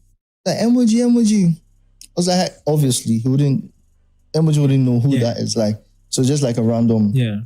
I was like, oh, Adam Evangelist's mother. All of a sudden, switched. Wow. Yeah. I like that. Remember, I made the I like that. Now, I'm very excited about that. And I think you mentioned the fact that one thing that also helped us, of course, your parents were very lenient. Not to say lenient, but they sort of understood that, hey, we have a unique child. Yeah. And so we can't treat him like every other child. But the truth is that we're also in Ghana. The average Ghanaian mother, one pass, school, one pass it. My mom was like, try. Like, I said, me to me, I said, try. And my dad would come again. Because if I was born in a different family, because I feel like this is my calling. It's not that I failed. I've not failed in life. I've not failed. It's just that, like, the system here is rather failing us because it's not able to attend to our specific needs. And because everything is about purpose. Wow. I can't grow up and be a doctor and, like, in the eyes of God, I failed. So it's like parents also, because I remember when I was very young, like 12, I used to watch Pastor Chris a lot. So it's not even a surprise that I'm in Christ Embassy. So I watched a short video and he said, it's a responsibility of parents to know the purpose of their children so that they communicate it and they guide them on that path. But so at that time, nobody had told me anything. So, and then he further on said that if you don't know your purpose, you can pray to God, he's going to show you. Wow. Then I prayed. It was a Saturday. Like 5 minutes when I closed my eyes and I slept, I saw a vision. That's how come I have the name Evangelist to my name. So it's like it's a calling. So you had a name in the vision or in the... No, so like the assignment. Wow. It was like about souls. And then I accepted the call. I was like, I'll do this for you. This was like, how old were you at the time? 12. That's the reason why I have the name. I can't take it out because it's part of my assignment. 12. I'm just imagining what I was doing when I was 12 years old. I was 12. I mean, like, very strong Christian background. My dad has been a deacon for years. Okay. He headed the youth department in my church. Wow. Children's department. He was the coordinator. My mom Mirko, you know. Yeah. And my dad was really passionate. Like, you are seeing like the younger version of my dad. Wow. Yeah, but he was way on fire more than I was. Really? Yeah, I am now, like, really. Wow. He was telling me some of the things he did. Crazy. I wonder why he never told me. Wow. Is that we have to I have to sit with my dad and stuff like yeah, Charlie. I think even for me, one of the things I think I would do, I'm planning on doing, is to have a conversation with my parents to get to ask them a lot of questions about how it makes sense. I think I'm excited. Thank you for telling us about your school hurdles. And I think for this one, I want you to look into your camera, and I'd give an advice to somebody who didn't pass WASI and has to rewrite. And they are at home, and every single thing they do, their mother is like, every small thing, you know, it's like, it's rubbed in your face. You see your mates, they come back from school, the friendship circle has changed. Now you can't roll with them, you know? And it's a big deal because your friends are going to the university and you are not. I think you probably have some good advice for somebody. I mean, what I would say is school doesn't determine your life. It's just a system to aid you. I remember my pastor, our original pastor, Pastor B. Yeah. He said the reason why he went to school was to learn, was to know how to read, to preach the gospel. Wow. You know, so our life and success is determined by God's word and what he has planned for you. So if you go to school and you succeed in the field of the academia, is very good. But that doesn't determine the course of your life at all. Jesus is your future. The Bible says that, I know the plans I have for you. Plans to prosper you and not to harm you, to give you hope and a future. Yeah. There's no one who has a better future than.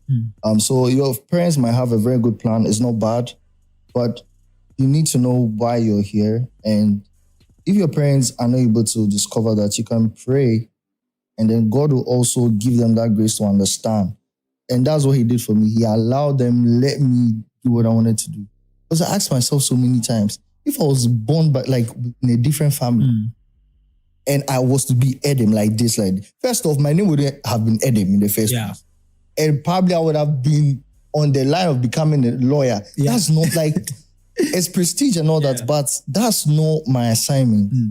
And it's just recent, I think it was last year, everything just clicked. Wow.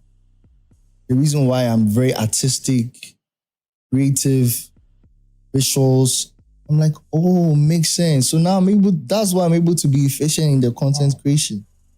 Let's say I was born for such a time as this. I like that. Basically. I like that. And I think I'm very excited. And of course, you mentioned the fact that you and I like how you noticed that you are artistic, you are creative. And I must give it to you. You truly are. I like some of your videos you edited yourself. Yeah.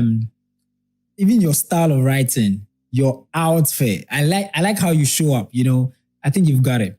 And I'm excited about that. Still because we are now talking about purpose and, you know, the path to knowing what you've been called to. I think for a lot of young people, we just don't know. You know, as you mentioned, it's ideally our parents should be teaching us. But hey, I grew up with my mother selling tomatoes in Agbogboshi. My dad is a carpenter, you know. My dad, had to relocate and all of that. So I like to say I grew up with an electronic dad. Left when we were kids and all of that. So my mom couldn't teach me purpose, you know. I was a somewhat struggling Christian. I'll fall in and out of pornography, go to church and all of that. The path wasn't linear, you know, unlike yours that maybe, of course, your parents were already huge influence. So what do you think, how do you think, let me take it again, bro. What do you think, how do people discover their purpose as a young person? What's you know? First of all, you discover your purpose by knowing Jesus. Really? Yeah. Tell me about it. Because he is like you came from him. The Bible says that we were made in God's image. You can never know the purpose of something unless you know how it originated from. Okay. So purpose is just basically what you're designed to do. Wow. And you need to know where you're coming from. We didn't only come from our parents. Yeah. You know? Our true origin and our true self we're coming from God, you know, and nobody can discover their purpose if you don't know God, if you don't know Jesus. Because he is the one that brought you here. He has an assignment for you. He brought you here for a purpose. And it's diverse. It's in many forms and ways. But I think the first thing is to receive Jesus as your personal savior. That's where... So anyone has done that. I don't know how you're going to find people. You might think you have. You haven't. And it's not about your work. Like, your job is different. That's why it's not... I recently read about it, about purpose. And I read, it's like... Because we are all about, I want to be a doctor, I want to be a pilot. Like, if you look inside, what does it really do? That's why they said, like, that's why they pay you. They realize that when we do things for God, we are not paid. Yeah. Because the reward is with him, is in heaven, it's not here. That's why people always do things for God and they're like, I'm not getting anything. Because the reward is not here. Your reward on this earth is the work you do. So that's different. So you can be working very successful, can be a lawyer, what, but you've not touched base on your purpose in the sight of God. Wow. So you have to, because at the end of the day, he's the one who's going to judge us. He's the one who brought us here and he has a plan for us. So for you to discover that true purpose, not profession, but your true purpose as a human being on earth, you need to know God. That's why we have the church. And you'll be saying, I will not go to church. It does not make sense. Do you understand? Because they are simple analogies. He says, even the young people have done a lot of evangelism. When you speak to them, so I don't go to church. It's like me, I'm tired. They have a lot of reasons. But I'm like, okay. But you go to school. A school is a system. Church is basically God's system as well. The Bible says that he gave unto many prophets, evangelists, apostles, pastors, and what was it? Teachers. Yeah. For what? For the perfecting of the saints. So of course, you can have your personal relationship with God. But the church is his system where we come and we learn, we grow, and he communicates his mind to us as a group of people. You can't stay in your house and learn. Even though you can do that, you have to go because there's a system. There's a way. God has a way of doing things. Why do you wake up? You even have extra classes. Wow. Are you kidding me? We also have midweek services. Yeah. Do you understand? So the church is very important. It just gives us a very conducive environment to know the mind of God, come and be taught. The same way that the education system has the teachers, God has his people, the fivefold ministry, and he's empowering us through the system. And we can also build our personal. So we need both. Wow. Yeah, we need both, basically. Guys, yeah, I mean, just so you know, this is still your favorite podcast, Talk, Not the Cook Rice podcast. And this happens, and funny enough, in every episode, I get to discover how my guests are all big on God. They all cannot separate their success from God. And on the bit about purpose, you know, so I mean, of course, this podcast is an open-ended, of course, it's not only Christians who are listening to it. So Adam is using the analogy of you cannot know the function of an item if you've not asked the manufacturer. And that's why anytime a product is made, there's a manual to it, you know. So the best way the product can know what it's been made for is the manufacturer, the guy who made it, you know. So it's making sense that, hey, you go back to the manufacturer and ask, hey, what was this made for? Like this microphone. I didn't make it. The founder of Rode Mics knows how best to make this sound podcasty, you know. I cannot. So I read the manual on how to use it, you know. And I think that is very profound. Thank you, Adam. And I know for some of you are wondering, hey, are we in church or is it a podcast or what is it, a leadership podcast? And I don't know if you remember from 1000th episode, I mentioned that I will not lie. I mean, I'm a church boy. I cannot separate, you know, yeah, for me, it's a part of it. So approach this conversation with a very open mind and you'll be marveled at what you learn. I think, Adam, then again, you are a sanguine. Okay, you are loud. Would you say you are loud? Oh, hey. I don't know if people will take this from your podcast, right? This is the third podcast I've been on, though. Wow. Listen, where's my camera? Solo show. Listen to me directly. Yeah. I'm a serious introvert. You saw me, right? Yep. I'm very quiet, very, very calm. I've been like this one. And I even prefer it. People mistake, I don't know. It's because of the character and I get it. But I can't say that's a fake me. It's still me, but that's like the secondary me. The hype, I'm very quiet. I'm very, very calm. And I think the reason why people cannot buy this is because there's a guy called Fluffy, Gabriel Iglesias. He's a comedian. I really like him. And I was listening to him just even this morning. He was with Trevor Noah. And he was talking about how he's very introverted and he's a comedian. People don't get to that. Hey, like I don't. And so I'm sort of buying into that. But then how then do you, because in all the things you do, you are extremely loud. You are sanguine. Like,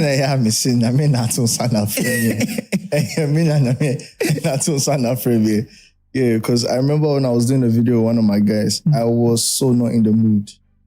I was tired, sleepy. But when they said action, like the way I switched, they were shocked. And they just knew that this, like, and since then they said they would never complain. Like they were scared that probably I wouldn't deliver. But I just know how to do it.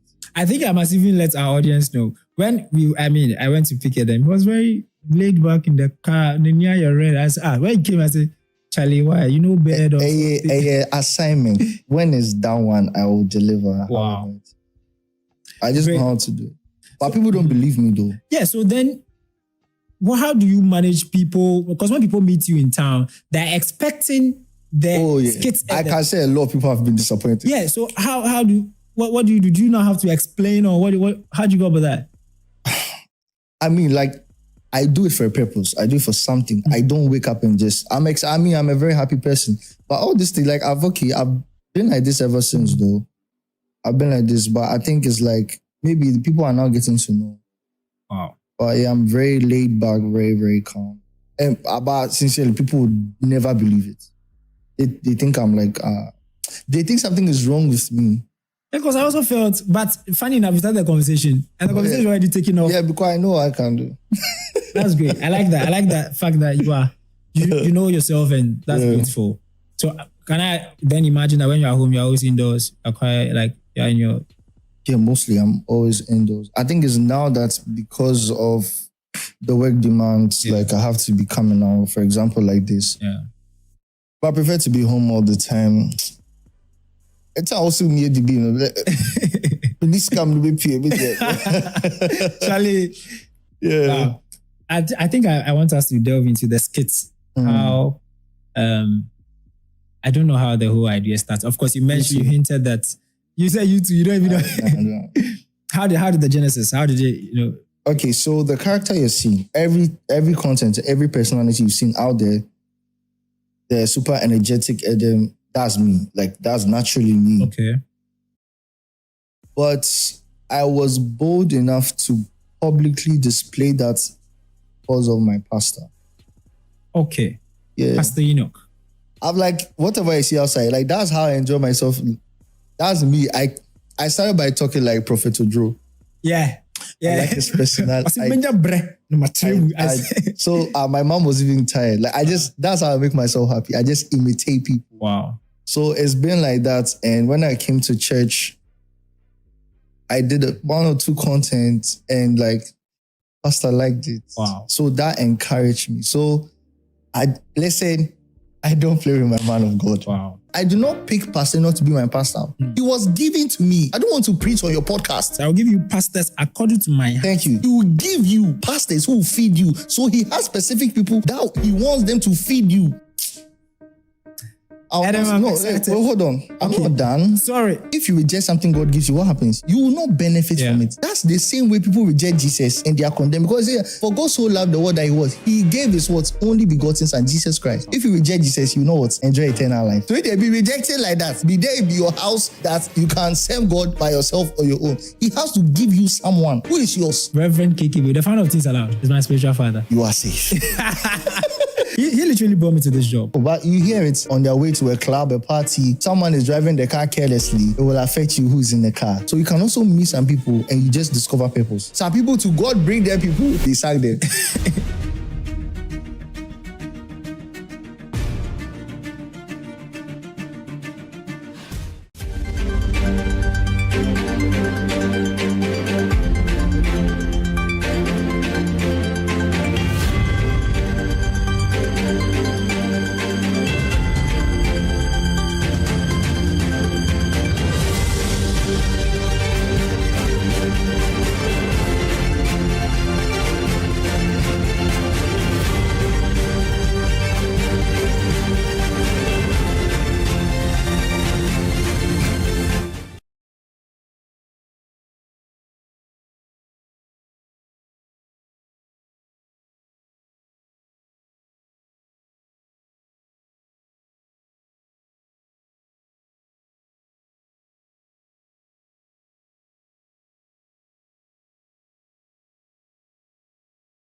Mining can create jobs. Mining can improve livelihoods. And mining can generate wealth. But it cannot and must not do so at the expense of damaging the very environment that produces the riches. Nobody provides a license for you to mine in a water body. It doesn't happen in Ghana. When I see these things, I ask myself, who are behind this? I can't buy excavator, but the ministers and the MPs, you can do that. So we are saying, I am prepared to put my presidency on the line on this matter. When you send soldiers after the young people, that is not the way to go.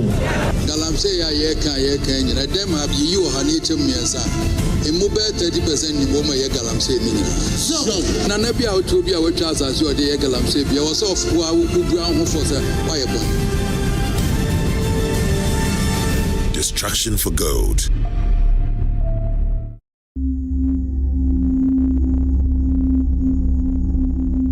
The U.S. Geological Survey gold statistics for 2022 pegs the world's global gold reserves at 54,000 tons.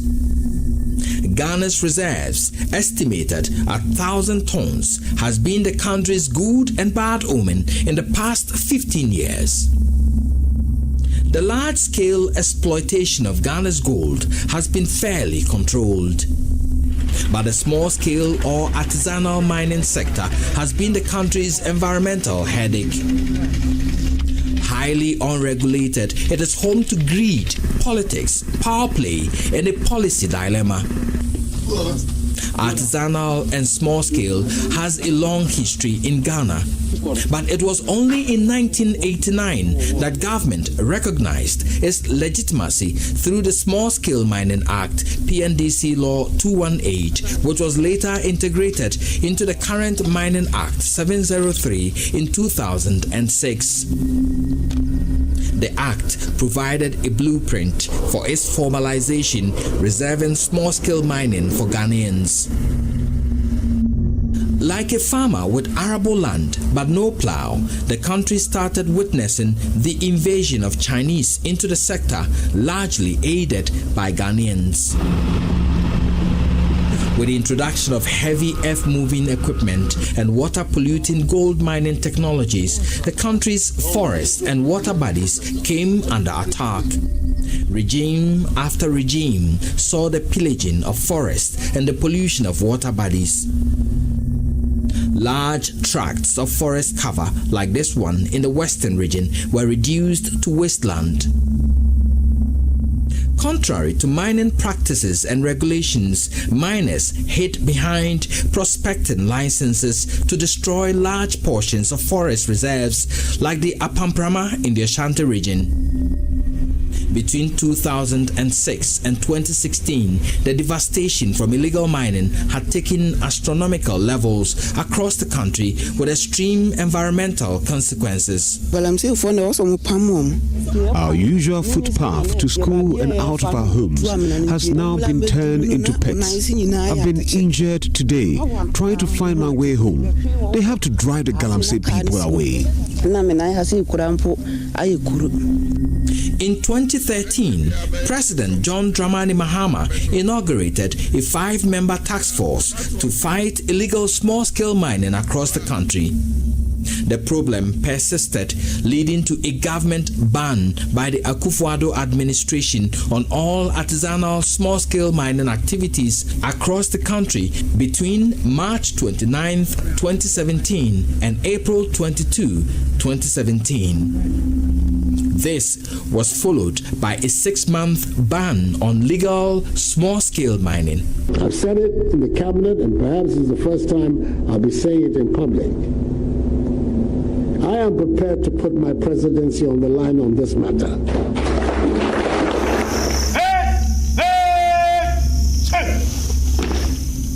A military and police task force codenamed Operation Vanguard was formed mid-2017 to enforce the ban and eliminate illegal mining.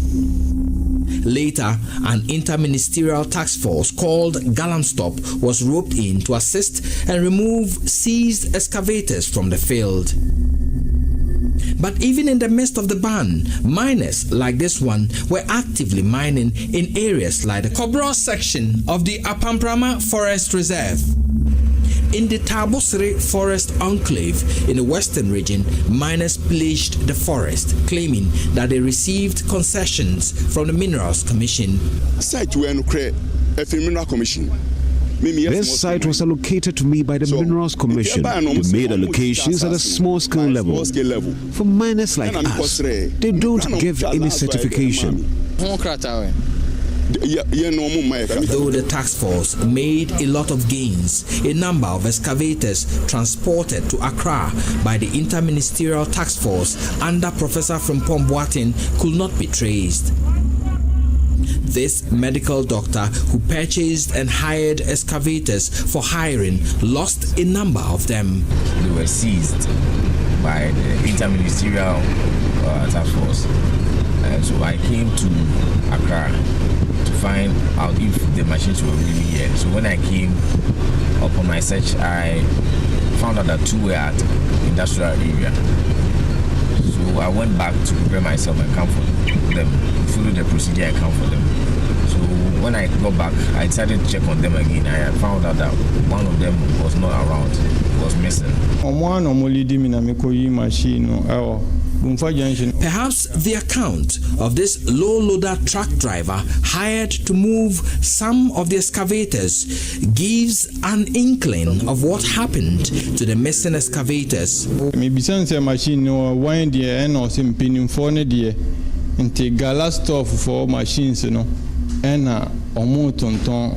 I had already asked the Alhaji who sent me, and he had confirmed that it was one of the Galamstop machines that were being sold, and he was asked to transport it. So from Konongo to Bumfa Junction is a short distance, so I decided to help a friend in need.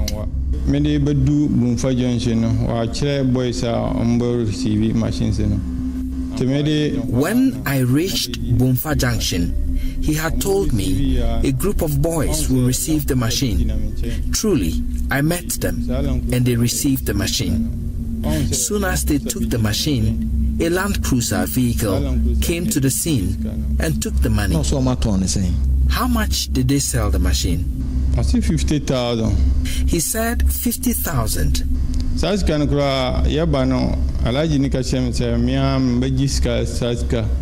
But even with that money, I was told by the Alhaji who sent me that I would take the money.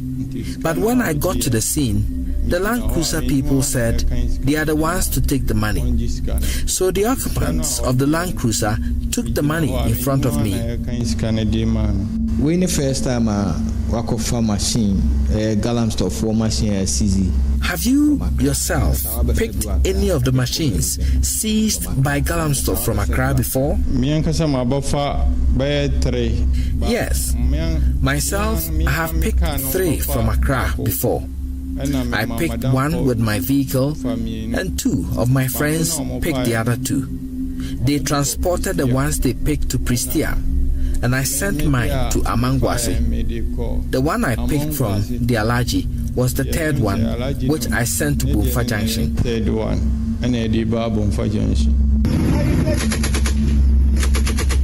Operation Vanguard made a lot of gains, but was embroiled in allegations of bribery and selective application of its operations. Ghana's military was cited for the protection of minors in forest areas. We are here at this thing. They hold duties, and there are some policemen and media be here. In January 2021, over 30 fully armed military personnel were found protecting minors in the Odahun forest. So these are military accoutrements. You can find names on them. This one is Camel. This one is Camel. We have the other one, Amweni, on this one. And these are, as security men have been able to authenticate, these are quality Ghana Army uniforms, indicating that we may have some military involvement here in this site. Sometimes we don't do things like that. Our team was molested after filming their activities there.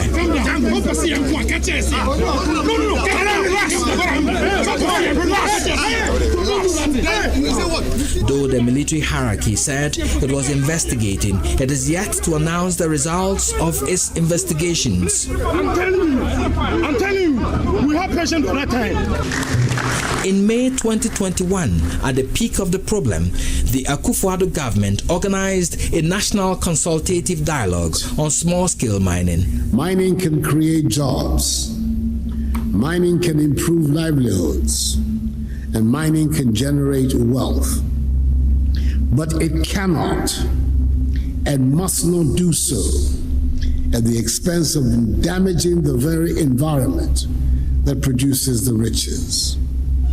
We have had beautiful and majestic rivers and streams. Today, there's not much to celebrate about the pra or the brim, and there's not much to be excited about over our famed thick forests and the animals that inhabit them. I am determined to enforce the laws on illegal mining, no matter the subject, high or low. This led to, among other things, an order banning prospecting activities in forest reserves across the country. The Minerals Commission was also directed to desist from processing or granting any request for the renewal of prospecting licenses in forest reserves. In April 2021, President Akufo-Addo deployed 200 military personnel to protect the country's water bodies and forest resources. The first phase of the operation commenced on Wednesday, April 28, 2021, on the Pra River in the Central Region. We've gotten a few some finds, moving through a lot of difficult terrain. It's a simple mission, and we're expecting to achieve the desired aim and send the right signal to those faceless people trying to cause havoc to our very existence.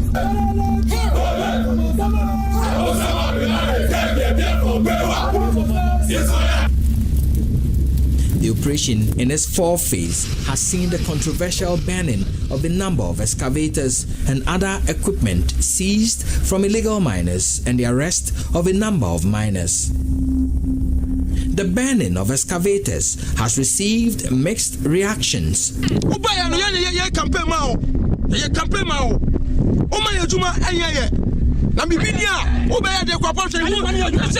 the ones who campaign for you. You gave us this work. If you do this to anybody, it shouldn't be your National Women's Organizer. Do you have to burn a bulldozer? Look at the filling we are doing over here. It is a dozer we are using to do that job. Do you have to burn the dozer? 8 excavators. You've burnt them all. Why? Why do we have to suffer like this in this country? Go to Moso. People's machines were bent. Akwaboso, a machine was bent. In Etiwa, for what I've gathered so far, about 16 machines had been bent. Only 7 of them is coming from Madam Kate Genvo's area. My whole beef in this matter is the minister should calm down. He should do broader consultation with the people. He should also publicize mining companies who have valid mining permits, and at the same time, who has been authorized by the EPA to also mine, so that we will know that, oh, these people operating here, they don't have the license to operate. So even the public will come out to even defend the state. If you put a blanket ban and then you send soldiers after the young people, that is not the way to go.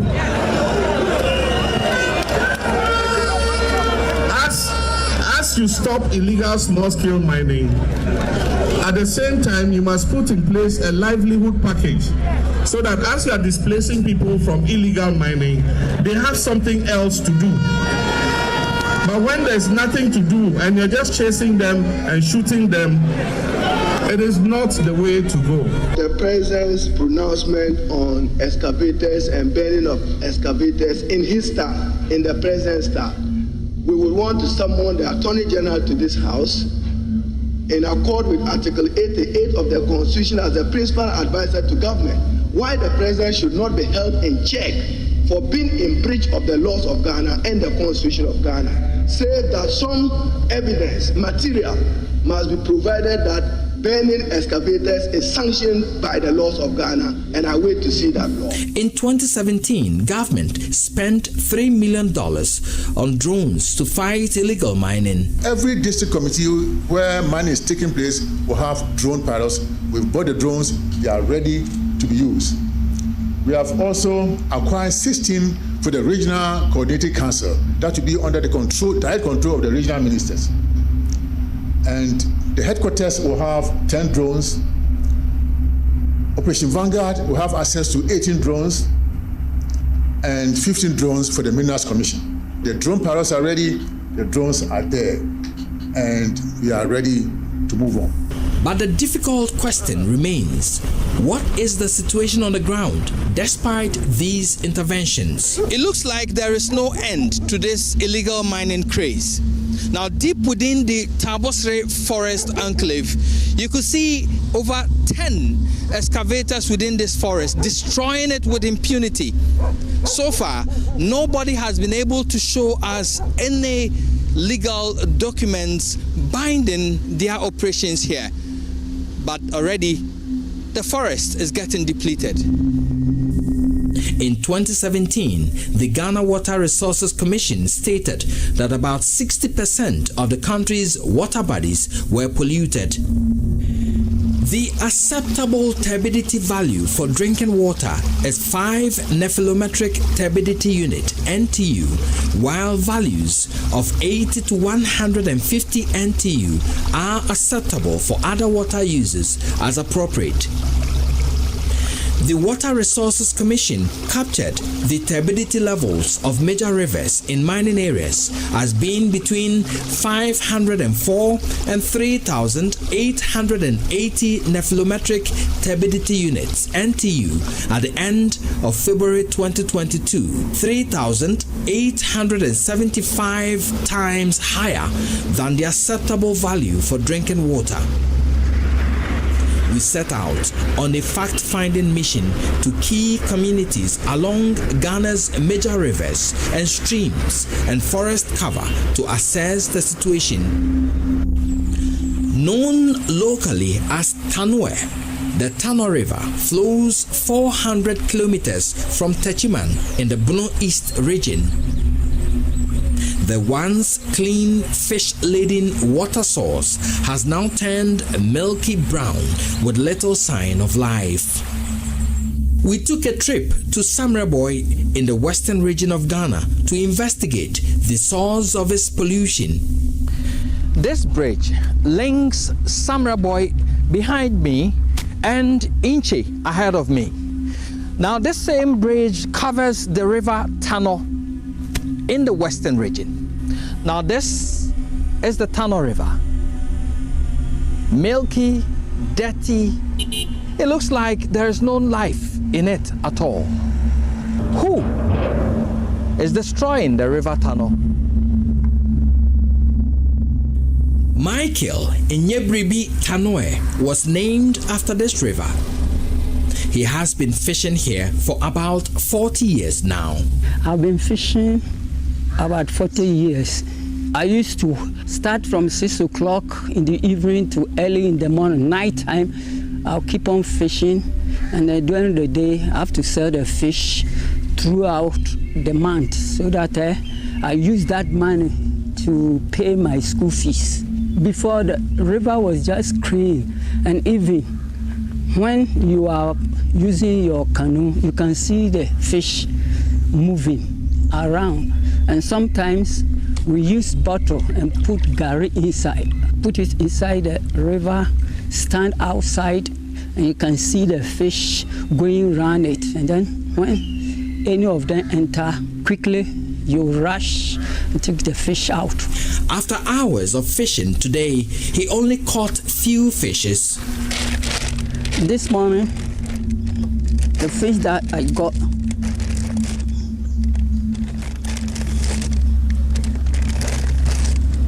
are this.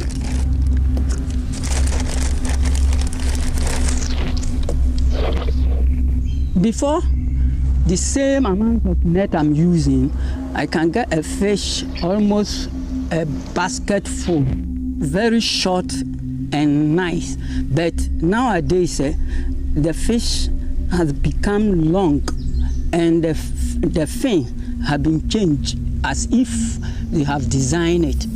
Recent events, he says, have changed the course of the river and the life in it. Because it's very, very dirty. That's why the fish have been changed. Because before the river was clean, you see the fish very nice, see them swimming, going up and down, jumping. But nowadays, even when you put nets, there's no any way you can get a lot of fish because their movement has stopped. And the river meandering to the nature one has been changed. Now the river boundaries are widened. A bird's eye view of the river revealed possible culprits in the pollution of this national resource.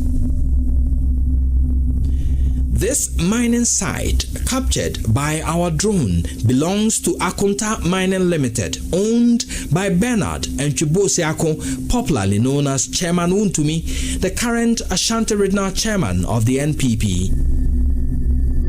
Two of their mining operation sites sitting at the edges of the river, with some of their mining leaks and residues feeding directly into the Tano River. The footage of mining along the Tano River from a layman's view shows a clear violation of government's buffer zone policy, which demands the demarcation of a 50-meter buffer zone away from a water body like the Tano. Existing buffer zone bylaws and specifications spelled out by the Forestry Services Division indicates no logging within 50 meters of major streams and 25 meters along smaller streams. That of the Ministry of Lands and Natural Resources states that a minimum of 100 meters off watermark should be declared as protected areas. But none of the mining sites discovered by our team along the Tano River respect these laws. Some indigents of Samreboy told Love News many of these sites belong to Chairman Wuntumi's Akonta Mining Limited. But officials of the company will not speak to our news team about the effects of the operations on the environment visible from above. Two security men wielding pump-action guns approached our team, and after establishing our identity and registering their protest over our drone activities, they left. If you are mining a water body, you are undertaking an illegal activity. The Minerals Commission describes such mining activities polluting water bodies or destroying forests as an illegality. Barbara Otinjesi is board chair. Nobody provides a license for you to mine in a water body. It doesn't happen in Ghana. So if you are mining in the water body, it's illegal. That is why now with Operation Halt, we are concentrating on the water bodies and our forests, because we don't give people licenses to mine in our water bodies and our forests unless the Forestry Commission has undertaken certain investigations and has given the approval for the person to go and mine in the forest area. But we soon realized that the environmental effects of Akonta mining's operations was to be the least of our concern. We followed the Tano River to 4 key pollution points. Here, mining was being done directly on the riverbed, with mining residue leading in and out of the Tano River. Deep within the forest, we get to Atala, a small community close to the river. Here, the blueprints of irresponsible mining are visible. The source of the pollution is seen in the huge excavation and redirection of the river. There are clear signs of attempts to use the river as a washing base for mining. See how the river is being polluted. The assembly member for the Mumuni electoral area, Ofosu Asare Samuel, was our guide. We the people around here, mostly Atara, is worrying us the most. And recently, because there was an operation, these Chinese people evacuate all their machines and then leave here. Meanwhile, the government said these galamsey issues and all those things is stopping them. But some remote areas like this, they used to come and hide here. Before you see that these Chinese people are here, they have destroyed the whole place. At Ohiampenika village, we discover the 3rd pollution point of the Tano River. We go through this makeshift mining village just 200 meters to the banks of the river. What we find is a huge devastation of forest cover, destruction to the water sources joining the tunnel, and a large mining compound sitting in the water source. Huge pits left in a hurry with pumping and washing equipment leading out of them. Mining residues leading directly into the Tano River.